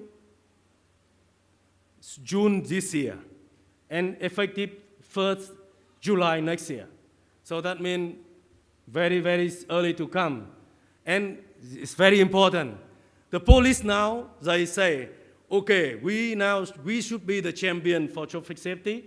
We are responsible for traffic safety. So we put the Ministry of Public Security to be the permanent ministry for traffic safety. They have power, they have men. They should be the one. They are patrolling, observing, solving problem on the road. That means they should know better than anyone. And of course, from that, we request other ministry to collaborate. As I said, to solve the problem of rural transport, rural traffic safety, from 2022, we developed a new layers of police. Before, we have only district traffic police unit, but since 2022, we send our police to the commune level. So one commune in Vietnam, we have about 7,000 to 8,000 people. Now we have about 7 to 8 police. Before, we don't have that. Now we start to have in order to solve the problem. So thank you. Of course, I want to speak whole day, but because of the time, just inform you, we are going to organize the marathon for traffic safety, the 3rd time in April this year. Welcome to Vietnam. So thank you very much.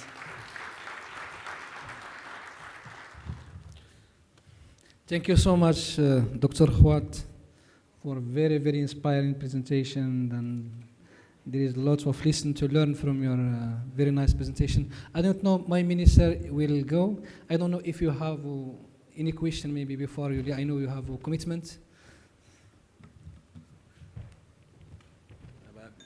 I just wanted to thank you for your presentation and say how much it was inspiring.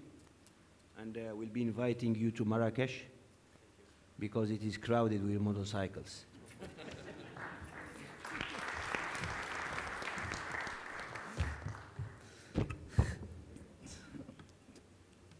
Merci, Monsieur le Ministre. Donc, As my minister said, Marrakesh, we have a very big problem now in Marrakesh with motorcyclists. And the main problem we have now in road safety in Morocco is about motorcyclists. We have 40% in terms of fatalities among motorcyclists. And the behavior is very, very bad. They don't respect the law. They don't respect stop line.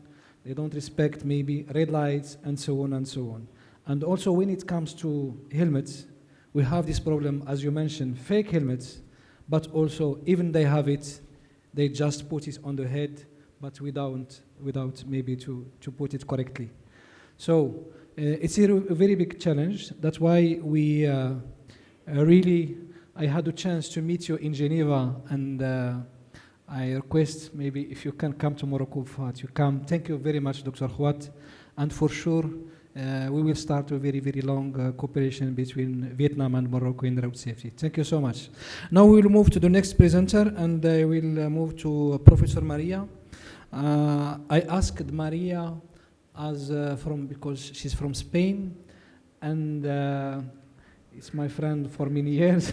I know her because she's a former DGT from Spain, and I asked her because they have a lot of work with Latin America. I request to her maybe to summarize the Latin America experience in road safety management. Thank you so much, Maria.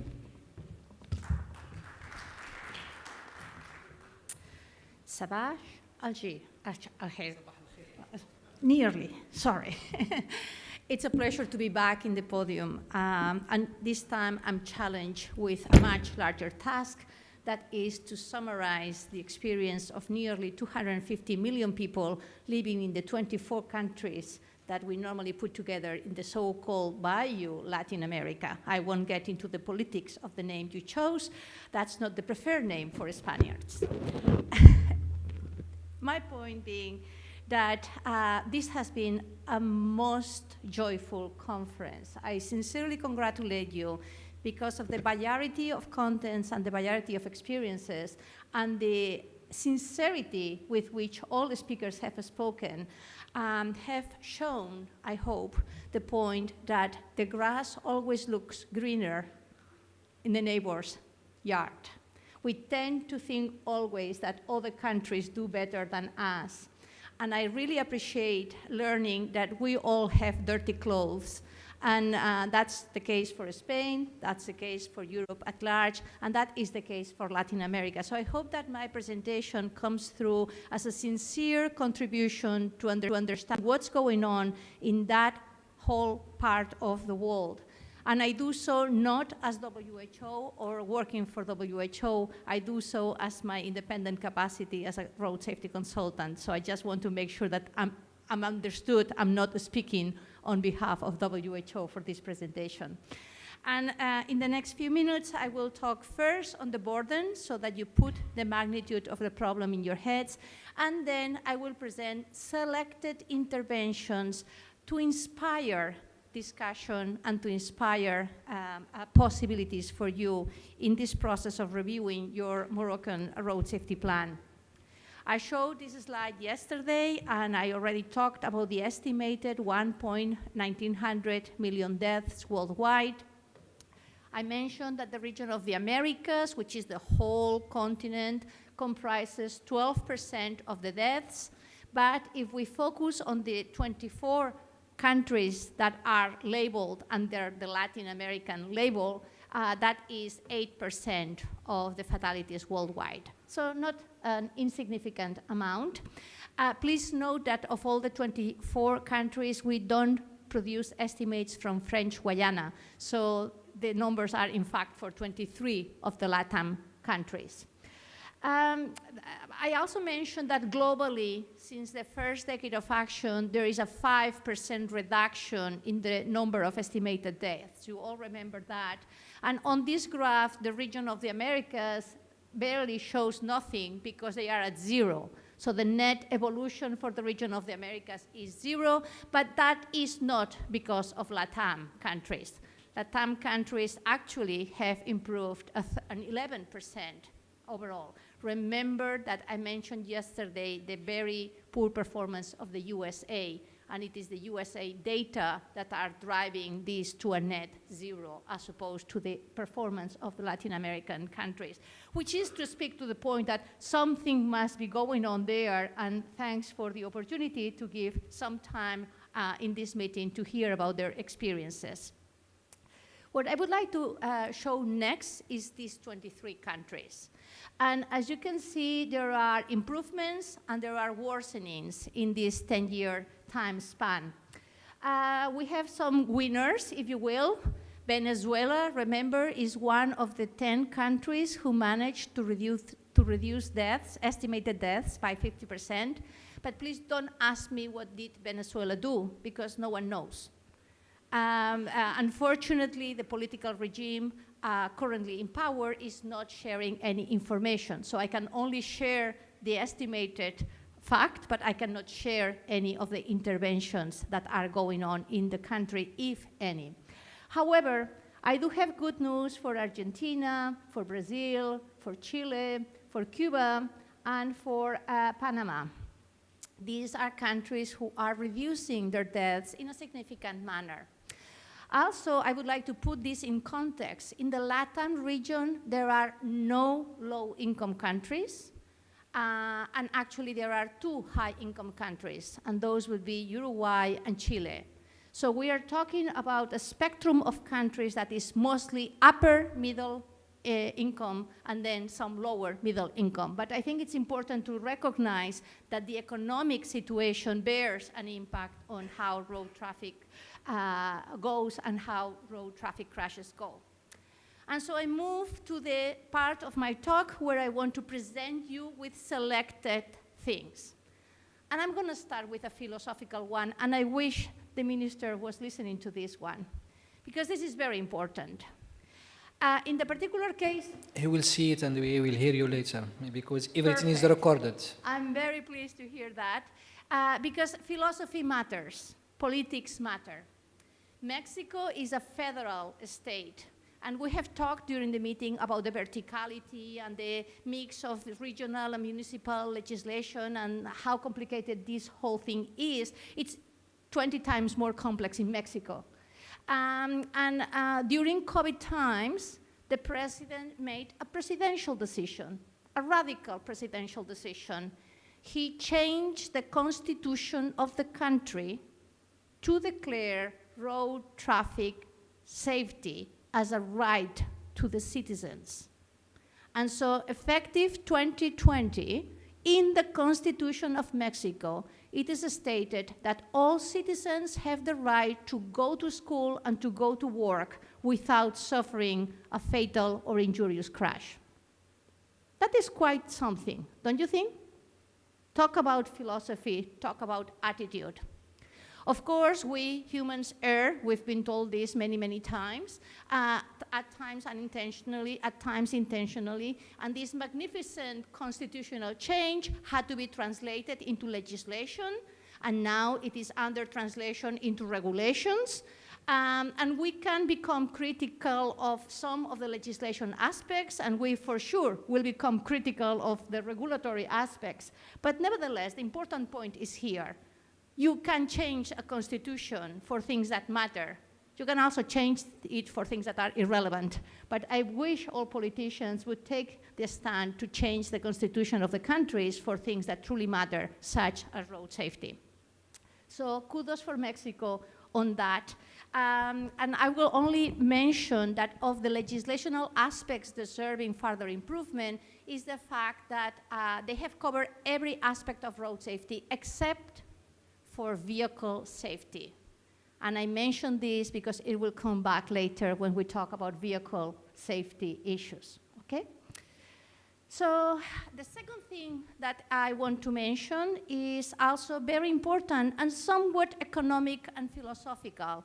And I'm very pleased that our previous presenter has hinted on it. The second example I want to bring from Latin America is changes in travel modes. And for that, I want to illustrate this with the case of Bogota. Colombia is one of the countries who have more deaths in 2021 than they did in 2010. So it was one of the countries that are not progressing satisfactorily, if you will. But the case of the city of Bogota is an exception. The city of Bogota, almost 20 years ago, made an extraordinary decision to create a very unique public transportation system that is actually called the Transmillennium. Please raise your hand if you have not read or heard of the Transmillennium. If you have never heard of it, raise your hand. Well, then I encourage you to check on it, because it's basically a bus transport system that takes priority in all the public network of the city. They have devoted 2 or 3 lanes of every major road in the city, and what you have is a dedicated lane for buses that are moving 2.5 million people every day. This is particularly impressive if you recognize that Bogota is a 5 million inhabitant city. Not only that, following with this spirit of transforming the transportation modes, and because during COVID times people stopped using the Transmillennium, as most people did in most public transportation means around the world, the city mayor decided to make a substantial investment on bike lanes. And at present time, Bogota has nearly 650 kilometers of segregated bike lanes. And I don't know if you have had the chance to visit Bogota recently, but let me tell you, I was there barely a year ago, and it's impressive, the amount of people that are biking. So I was not surprised to check that the number is nearly 900,000 users per day. Really a massive change in the way people move around. And not surprisingly, Bogota has half the number of deaths in the city. I don't have those official statistics because WHO doesn't track cities, but if you rely on the reported government cities, Bogota is a very clear success story. And then I move on the more traditional, more spoken issues, changes in infrastructure. I present you this novelty because it was only announced very recently. They are about to build a major highway to cross the Andean mountains in Peru. I don't question how relevant this is. They are expecting it to have this road functioning by 2031. And it's going to be nearly 200 kilometers of 4 lanes each direction, segregated, suspended. There are bridges, there are tunnels, there is everything you can read of and know of, and I'm not a civil engineer. But I have to say that when reading this, the announcement of this construction, I was struck by 2 things. Thing number 1 is that in the news, in the report announcing this, it was stated that the travel speed in this highway would be 75 kilometers per hour. And I was surprised, because this is the first time I see a relatively modest speed being announced for such a big infrastructure development, right? It's counterintuitive. And so I thought, well, it's quite interesting that they're bringing this up. This is a message already built into the announcement of the highway. How do they pretend to do that? I have no idea, but let's see what happens in 2031. Let's hold them to their word. And they have budgeted 6,000 million euros for these 200 kilometers. And I believe it was yesterday that was often mentioned that there is money for road safety. It is in the infrastructure budget. And so the questions are several. Is this road really necessary? Let's assume so. It's clear this is a road for cars and trucks, but is that the biggest of needs in the country? That would take us back to the earlier slide. But considering all questions were affirmatively answered, well, it's good that at least they are inserting these safety descriptions in the project. I think this is the first time I see such an attitude when describing a project. And by the way, I linked this back to the Egyptian presentation yesterday because one other thing they feature in the presentation is that there will be no crossings in this highway. And you might remember yesterday this discussion. Changes in vehicles, and I will actually pause for 3 or 4 slides here. When we count the fleet of vehicles in the Latin American countries, we come up with nearly as many million vehicles as people in these countries. The amount of vehicles in the ground is immense. And it is true that 60% of them are traditional passenger four-wheelers, but 30% of them are motorcycles. It's not Vietnam, but getting there, because motorcycles are also the fastest growing vehicle segment in Latin America for many good reasons, and you have described some of them. Believe me, I will never forget the bed-to-bed explanation. But very importantly, I want you to remember this, because we have mentioned several times during these 2 days that on the one hand, we talk about road safety, but on the other hand, we keep building roads for cars, we keep allowing cars to be built and manufactured with no safety standards. So we are really playing paranoid here, or schizophrenic, or whichever other mental health condition you want to blame. Because remember from yesterday, I was talking about the search that we did when we evaluated the legislation in the books of the countries requiring some 5 basic vehicle, four-wheel vehicle safety equipment. Remember this? Well, this is the answer for the Latin American countries, and I challenge you to count the 2 countries with the dark green. Those will be Chile and Argentina. These are the only 2 countries who have all 5 vehicle safety laws in place in the books. The rest of the countries are lighter greens, right? So they are missing 1 or more of these safety equipments. But these are safety equipments as prescribed in their law. You might remember from yesterday that I also mentioned that none of them match the standards, the vehicle safety standards set by international bodies. Do you remember that? Well, a few years ago, a very good colleague, Kabi Bala, published in The Lancet an estimated benefit if at least 7 of these LATAM countries would change their legislation to meet the standards set by the international standards. And I hope that my English is making sense. And not surprisingly, in his calculations, he derived that if all the Latin American four-wheel vehicles today were equipped with the standards as set by the international community, today we would have a 50% reduction in the number of deaths in the region. I find this quite a striking finding. Quite striking, and this is only four-wheel passenger cars. You can go back to the site if you are interested, and it is because of this that I also share with you the map of which countries in Latin America obey to any of the road safety international standards, and you can see 1 or 2 countries having 1 or 2 conventions.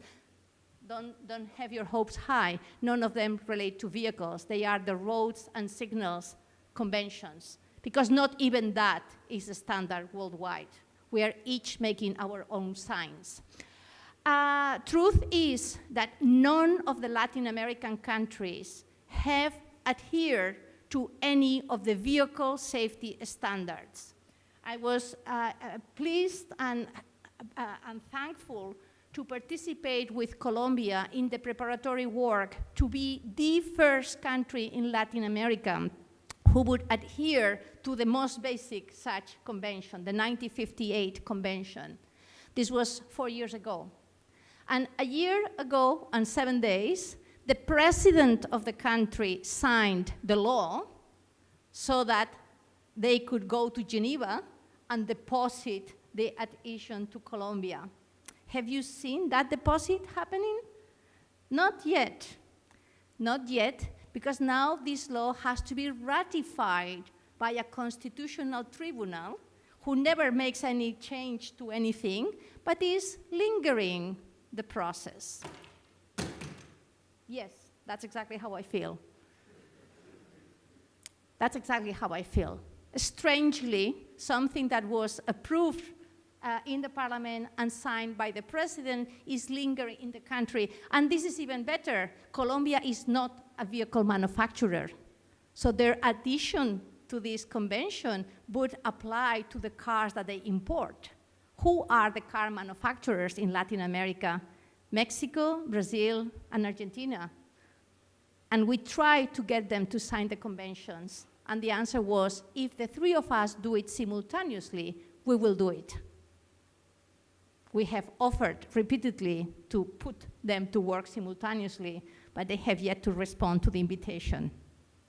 And I say this with very great sadness, because as I pointed out, the benefits are unquestionable. The science is unquestionable. The evidence is unquestionable. And I have lost track of how many times we have mentioned evidence-based in these 2 days. So let's hope that Colombia actually deposits this soon. And that takes me to changes in road behavior legislation. And for that, I chose to present you with an example the other way around. So when it comes to legislation affecting helmets for motorcycle users, we have all seen how many motorcycles there are. We have discussed how important this is becoming. So you would think that if motorcycles are so important in the region, it is long that the governments have modified their laws to have the best possible helmet motorcycle laws, correct? You would think. It's common sense. We don't need data. We really don't need data to prove that you have to change your law. Your heads here are no different than our heads in Spain. They are no different than the heads of the Argentinians.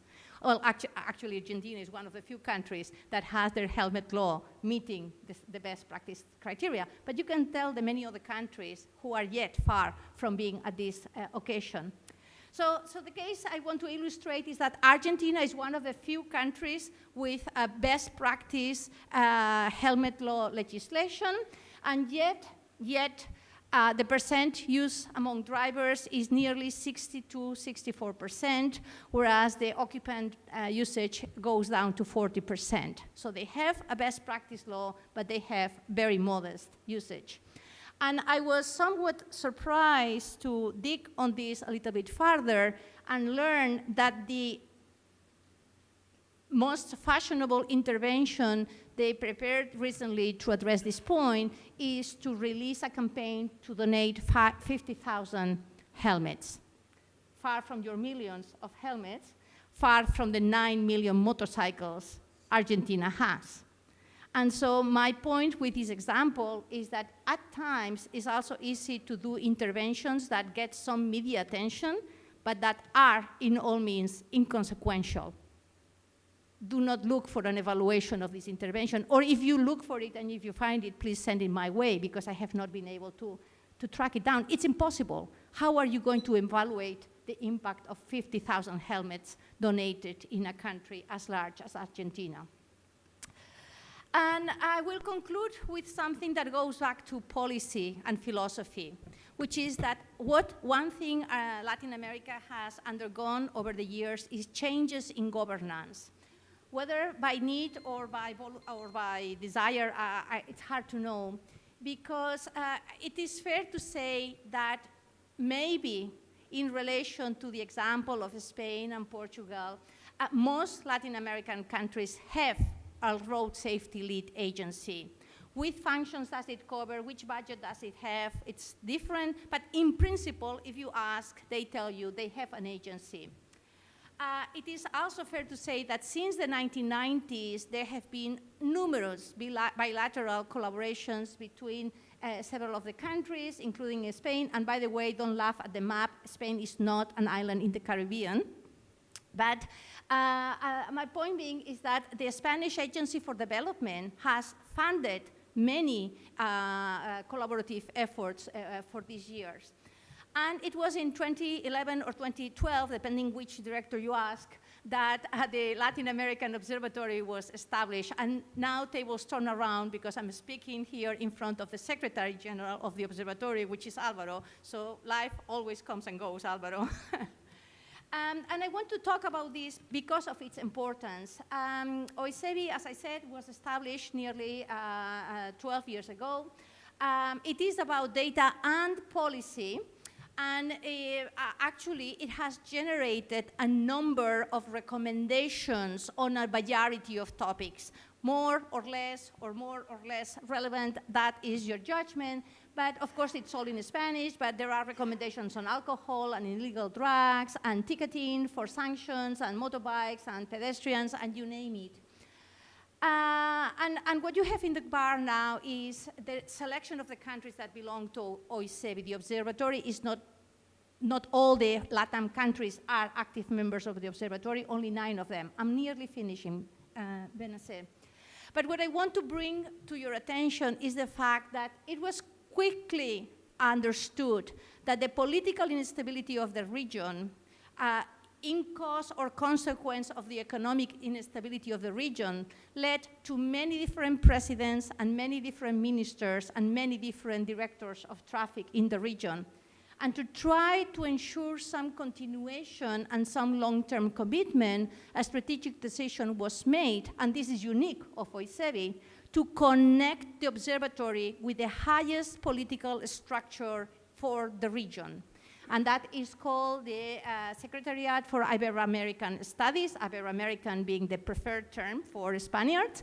And actually this is a meeting that gathers all the heads of state for the region. And these heads of state have publicly committed to road safety and have publicly committed to the program of the observatory. And I mention this because the experience in Europe has been brought up on many occasions until now in these 2 days. The experience of the European Union is that the Union has had 2 very significant effects. Becoming a member of the Union has taken some of the bravery need away, because I only need to blame Europe that I need to pass this law or that other law. And that attitude and those changes have expedited the improvement in road safety, both for acceding members and for standing members. And this is proven in 2 papers that I'm citing here for your future read if you want. And why do I say this? Because you're blessed with having a very similar opportunity in Africa. The African Union represents that higher political structure. We are two countries shy of having the charter activated, the road safety charter, because this morning I got news that Senegal has joined. And you are blessed with the fact that actually Morocco has played an instrumental role in the development of this observatory, and Benacer is actually the chair of the observatory at present time. And so, again, I conclude, bad examples, good examples, different ideas, different circumstances, but one basic bottom message. If you want, you will find your way around. Your circumstances might be different, but the goal is the same, and there's always a way to circumvent the problems. Thank you very much. Thank you so much, Maria, for your very important and extremely interesting presentation, and you share with us maybe what we the experience from Latin America countries, and it's really inspiring in many ways. At least for the OICEBI as observatory, and as you mentioned, we are working also in Africa in the same project, and we hope that ARSO can be implemented as soon as possible. And it comes to Africa, and I am very pleased maybe to invite our colleague, Mr. Rafiki from Rwanda, to share his best practice they have in Rwanda, mainly for motorcyclists. Thank you so much. I kindly ask you just maybe to respect the time, because we have to leave this room very, very soon. Thank you very much.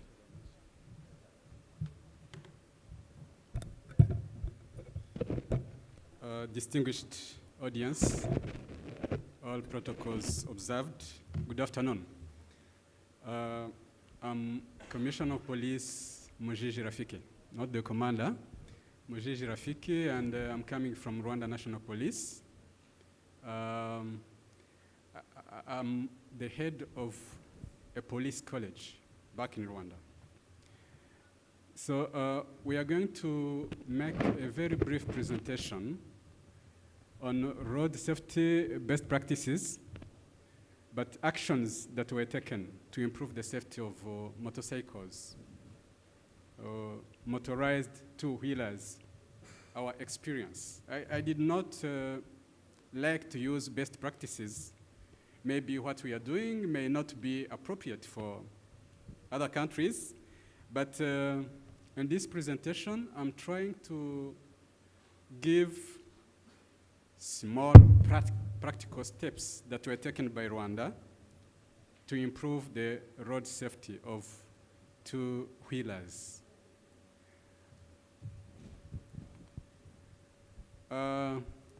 First and foremost, I want to make the context. Rwanda is a small landlocked country, which is in Eastern Central Africa, with the capital city Kigali. We borders with Uganda in the north, Democratic Republic of the Congo in the west, Tanzania in the east, and Burundi. This is a very small country of around 26,000 kilometers squares. The population is estimated to 13.5 million. Very small. The number is smaller than the number of motorcycles in Vietnam. So we drive on side, on the driving side is right side. We drive on right side. As I said, we are in the eastern part of Africa. Most of the eastern countries in that part of Africa, they drive on left. That is a challenge. But we, Rwanda, the Democratic Republic of Congo, and Burundi, we drive on the right side. The topography, very, very important, because this will justify why I'm bringing the next slides. The topography, the relief of Rwanda is mountainous. It's a very hilly country. That's why we call Rwanda the country of 1,000 hills. It's very, very different from the topography here in Morocco. You can see that the average altitude of our country is 1,700 meters high. The road network status of my country, you can see the national roads. We divide these roads into 3 categories: the national roads and the district roads, class 1 and class 2. National roads, these are roads that connect the capital city to neighboring countries. And district roads, class 1, is the group of roads, the category of roads that connect districts. Let me highlight that in my country, there are 3 big levels of the administrative entities. There is province. We have 5 provinces. We have 30 districts, and the smaller level of this local administration entity is the sector. So the second category, it connects districts. The third category connects sectors in the country. The first category, the national roads, we have only 2,774 kilometers, but only 57% of those roads are paved. And in the district road class 1, 3,939 kilometers, only 5% are paved. In the third category, only 2% are paved. We depend a lot on public transport status, given the economy of the country and how people there can afford to have their own transport means. So we depend a lot on public transport means, and we use a lot of buses and minibuses, and only that small number, 2,465 buses in the whole country. So the taxi cabs are only 1,200. I'm bringing this context to justify why we shall dwell a lot or focus a lot on motorcycles. So with those numbers that I'm coming to show you, we had a very serious problem of availability of public transport. We have the problem of accessibility to public transport and the affordability. People are in different places. The road network is not that very good, and so the country had to look for alternative. That was allowing motorcycles to come into public transport system. And the result, after enrolling around 46,000 units of motorcycles, the problem that raised was the increase in fatal and serious road traffic accidents. So we had to sit down and look for solutions. In 2018, these are statistics from the Traffic and Road Safety Department from police. In 2018, we had 47.8 of road traffic accidents were caused by motorcycles. And 37% of fatalities were also caused by motorcycles. So with this situation, Rwandans sat and thought about the strategies to reduce the numbers.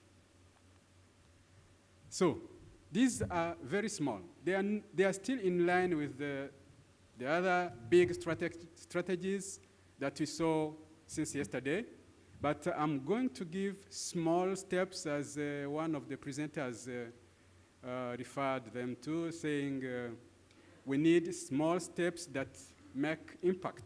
So these are small steps that we took in Rwanda to ensure that motorcycles or people operating motorcycles in public transport are safe. These are some of the steps. The legal driving age, contrary to Vietnam, you cannot drive or ride a motorcycle when you are below 18 years old. That's not allowed.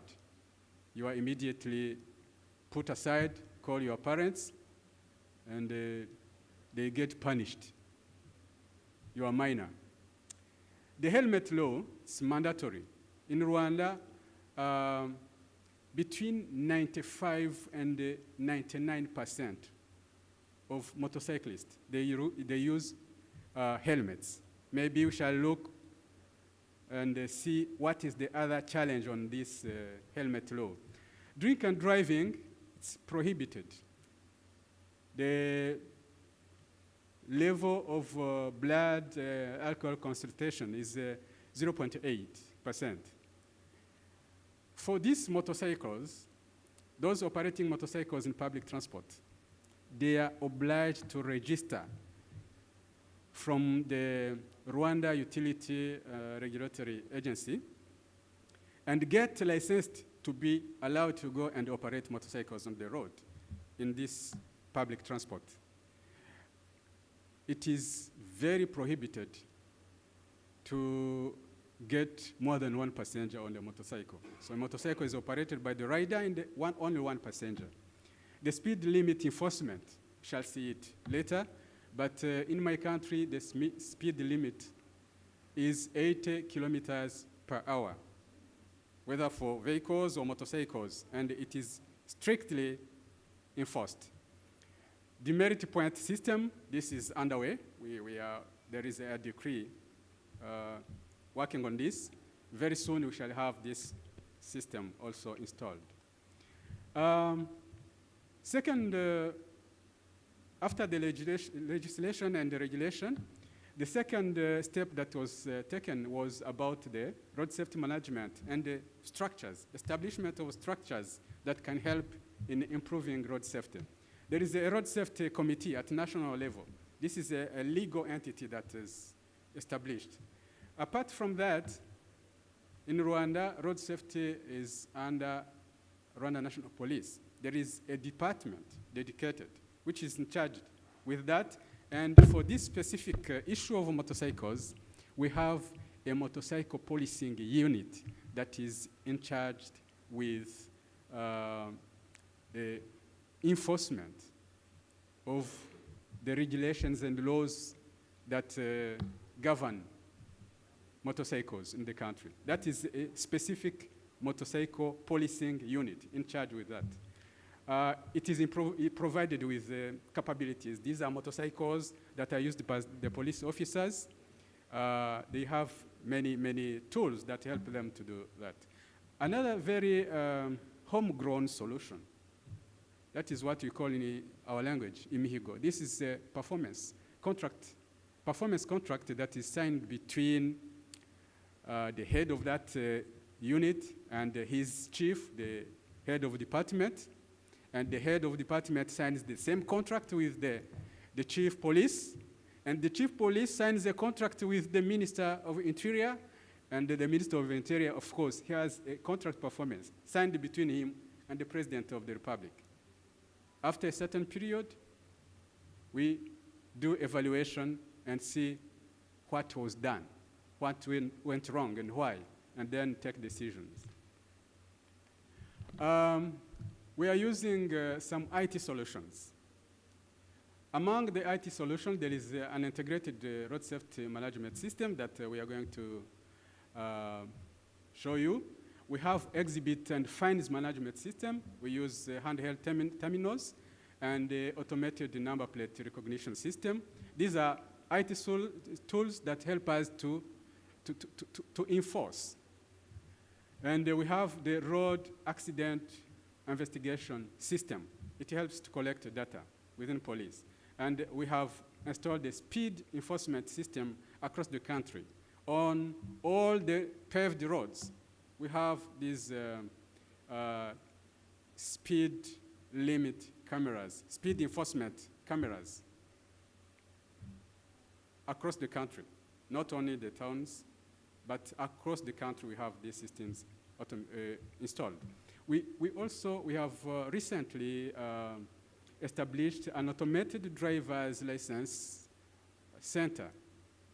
This helps to minimize all these other human errors, the human behavior.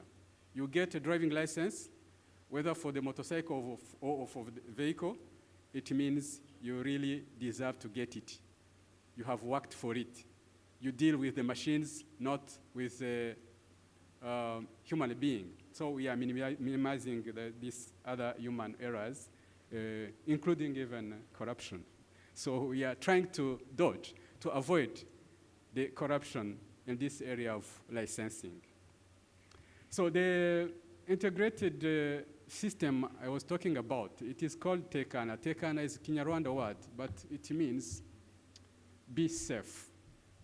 And we are bringing together the National ID Agency, the Revenue Authority, the public platform where people get service electronically. We have several services, public services that are offered via that platform, Irembo. Irembo means get, it's a gateway. Insurance companies, all grouped in an association of insurance companies. They have their shared data. They can share with the integrated system, and we, the enforcers, we can reach all what we need from that system.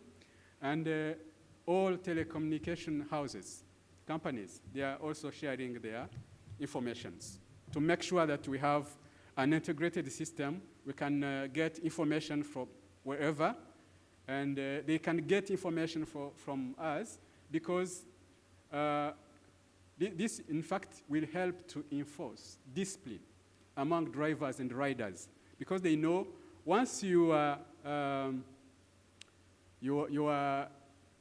known as an indisciplinado, you don't have discipline on the road, then it will impact on your insurance. They will raise the premium.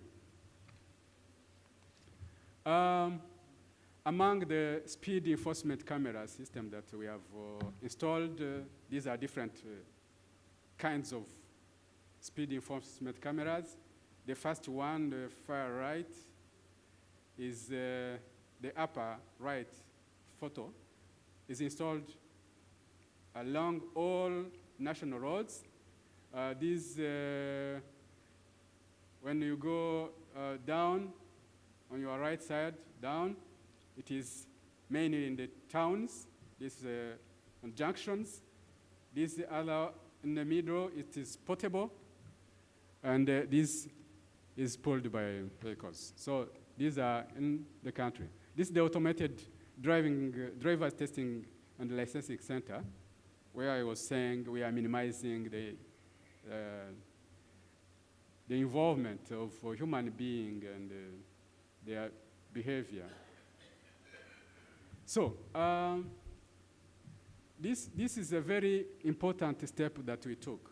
Each year, we conduct road safety awareness, and we have dedicated 1 month, what we call Road Safety Month. And we bring together different stakeholders. The picture is for motorcyclists, but we go down to schools, we reach mosques, we reach churches, so everybody is engaged and involved in ensuring road safety. So I said about organizing them into association, the cooperatives, and this Geraya Mahoro means arrive safely or arrive alive. So this is a very big campaign that we are conducting in the country to ensure that everybody is involved in road safety. The fifth step or action taken, operationalization of post-crash hotlines. We are working together with the emergency medical service, and we have hotlines 912, 112, and 113 for police, but 113 is very specific for road traffic accidents. When you dial that number, you are calling police officers to intervene on a road traffic accident. Observed outcomes. Recently, the report from police for the 2023 year, we saw a reduction of motorcycles involved in road traffic accident. It is now 24% from 47, a reduction of 23%. And those that are fatal accident, motorcycles involved in fatal accidents, there was also a remarkable, significant reduction of that. These are data from department in charge of road safety, from police. I'm highlighting, I'm really emphasizing this to ensure that we don't get confusion about data, because when we try to incorporate even data from hospitals, we may get a different figure, but all in all, there is reduction. So the way forward in my country, someone said, they asked in the first panel, they asked our colleague from Belgium, saying, when you say you want to reach zero accident, is it not dreaming? Yes, but that is a vision. It's a dreaming. It's dreaming, but it's a vision. I can see my colleague who asked the question. It's a dream, but it is feasible. So we have road safety by law. We are enforcing, but we are in between from there to road safety by choice. And our ultimate goal is making it a culture. So the two other small projects we are working on. We are working on this issue of helmets. Somebody, our colleague from Vietnam, talked about fake helmets. So we are working on this. We want to make sure that our helmets are really protective. There is a project, we are working on it with the UN Road Safety Funds. We are working on that project, and we have started implementing the electric motorbikes to use the green energy and reduce gas emission. Thank you very much for your attention. Thank you. Thank you so much, Rafiki. And by this presentation, we come to the end of this seminar. I'm very grateful and thankful for all our guests and our colleagues and friends coming from different regions from in the world. And our friend Huat coming from Vietnam for a very, very long distance. Thank you so much. Thank you, Maria, for your support. And thank you, Rafiki, also for sharing with us your very inspiring experience. And I hope that from now, we can maybe start very fruitful collaboration between Kingdom of Morocco and your countries. Je suis vraiment désolé parce qu'on arrive à terme de cette séance. Donc, الإخوان القاعة محجوزة يعني مناسبة أخرى والسيدة حاضياني وكتسول عليا فشكرا جزيلا على التسامح كذلك لأنهم زادونا تقريبا 15 دقيقة. ميرسي بوكو. من طبيعة الحال يعني المحتوى ديال هذا اللقاء والمخرجات ديالو كذلك سوف تكون يعني متوفرة على الموقع ديال الوكالة، وكذلك لكل من أراد أن يعيد ربما المداخلات فهو متاح كذلك من خلال موقع الوكالة على اليوتيوب وكذلك على الفيسبوك. وأتمنى إن شاء الله أن نلتقي جميعا، وهي مناسبة خاصة بالنسبة للشركاء الوطنيين أنه إن شاء الله هذه تكون مناسبة لخلق واحد الدينامية جديدة في التعاطي مع إشكال السلامة الطرقية في بلادنا على جميع المستويات، بما في ذلك على مستوى البحث العلمي، لأنه أعرف أن هناك مجموعة من الأساتذة اللي حاضرين معنا بمختلف المعاهد والجامعات الوطنية. فشكرا لكم جميعا على حضوركم بهذه الكثافة، وأملنا جميعا إن شاء الله أن يكون لهذا اللقاء ما بعده على مستوى تحقيق النتائج الإيجابية في تأطير السلوكات وفي التخفيض من عدد حوادث السير والمصابين في بلادنا.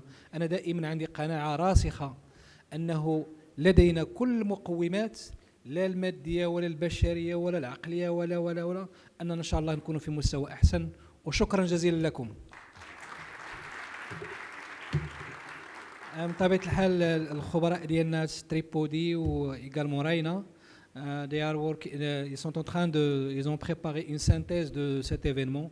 Il sera hébergé sur le site pour qu'on puisse le partager avec vous.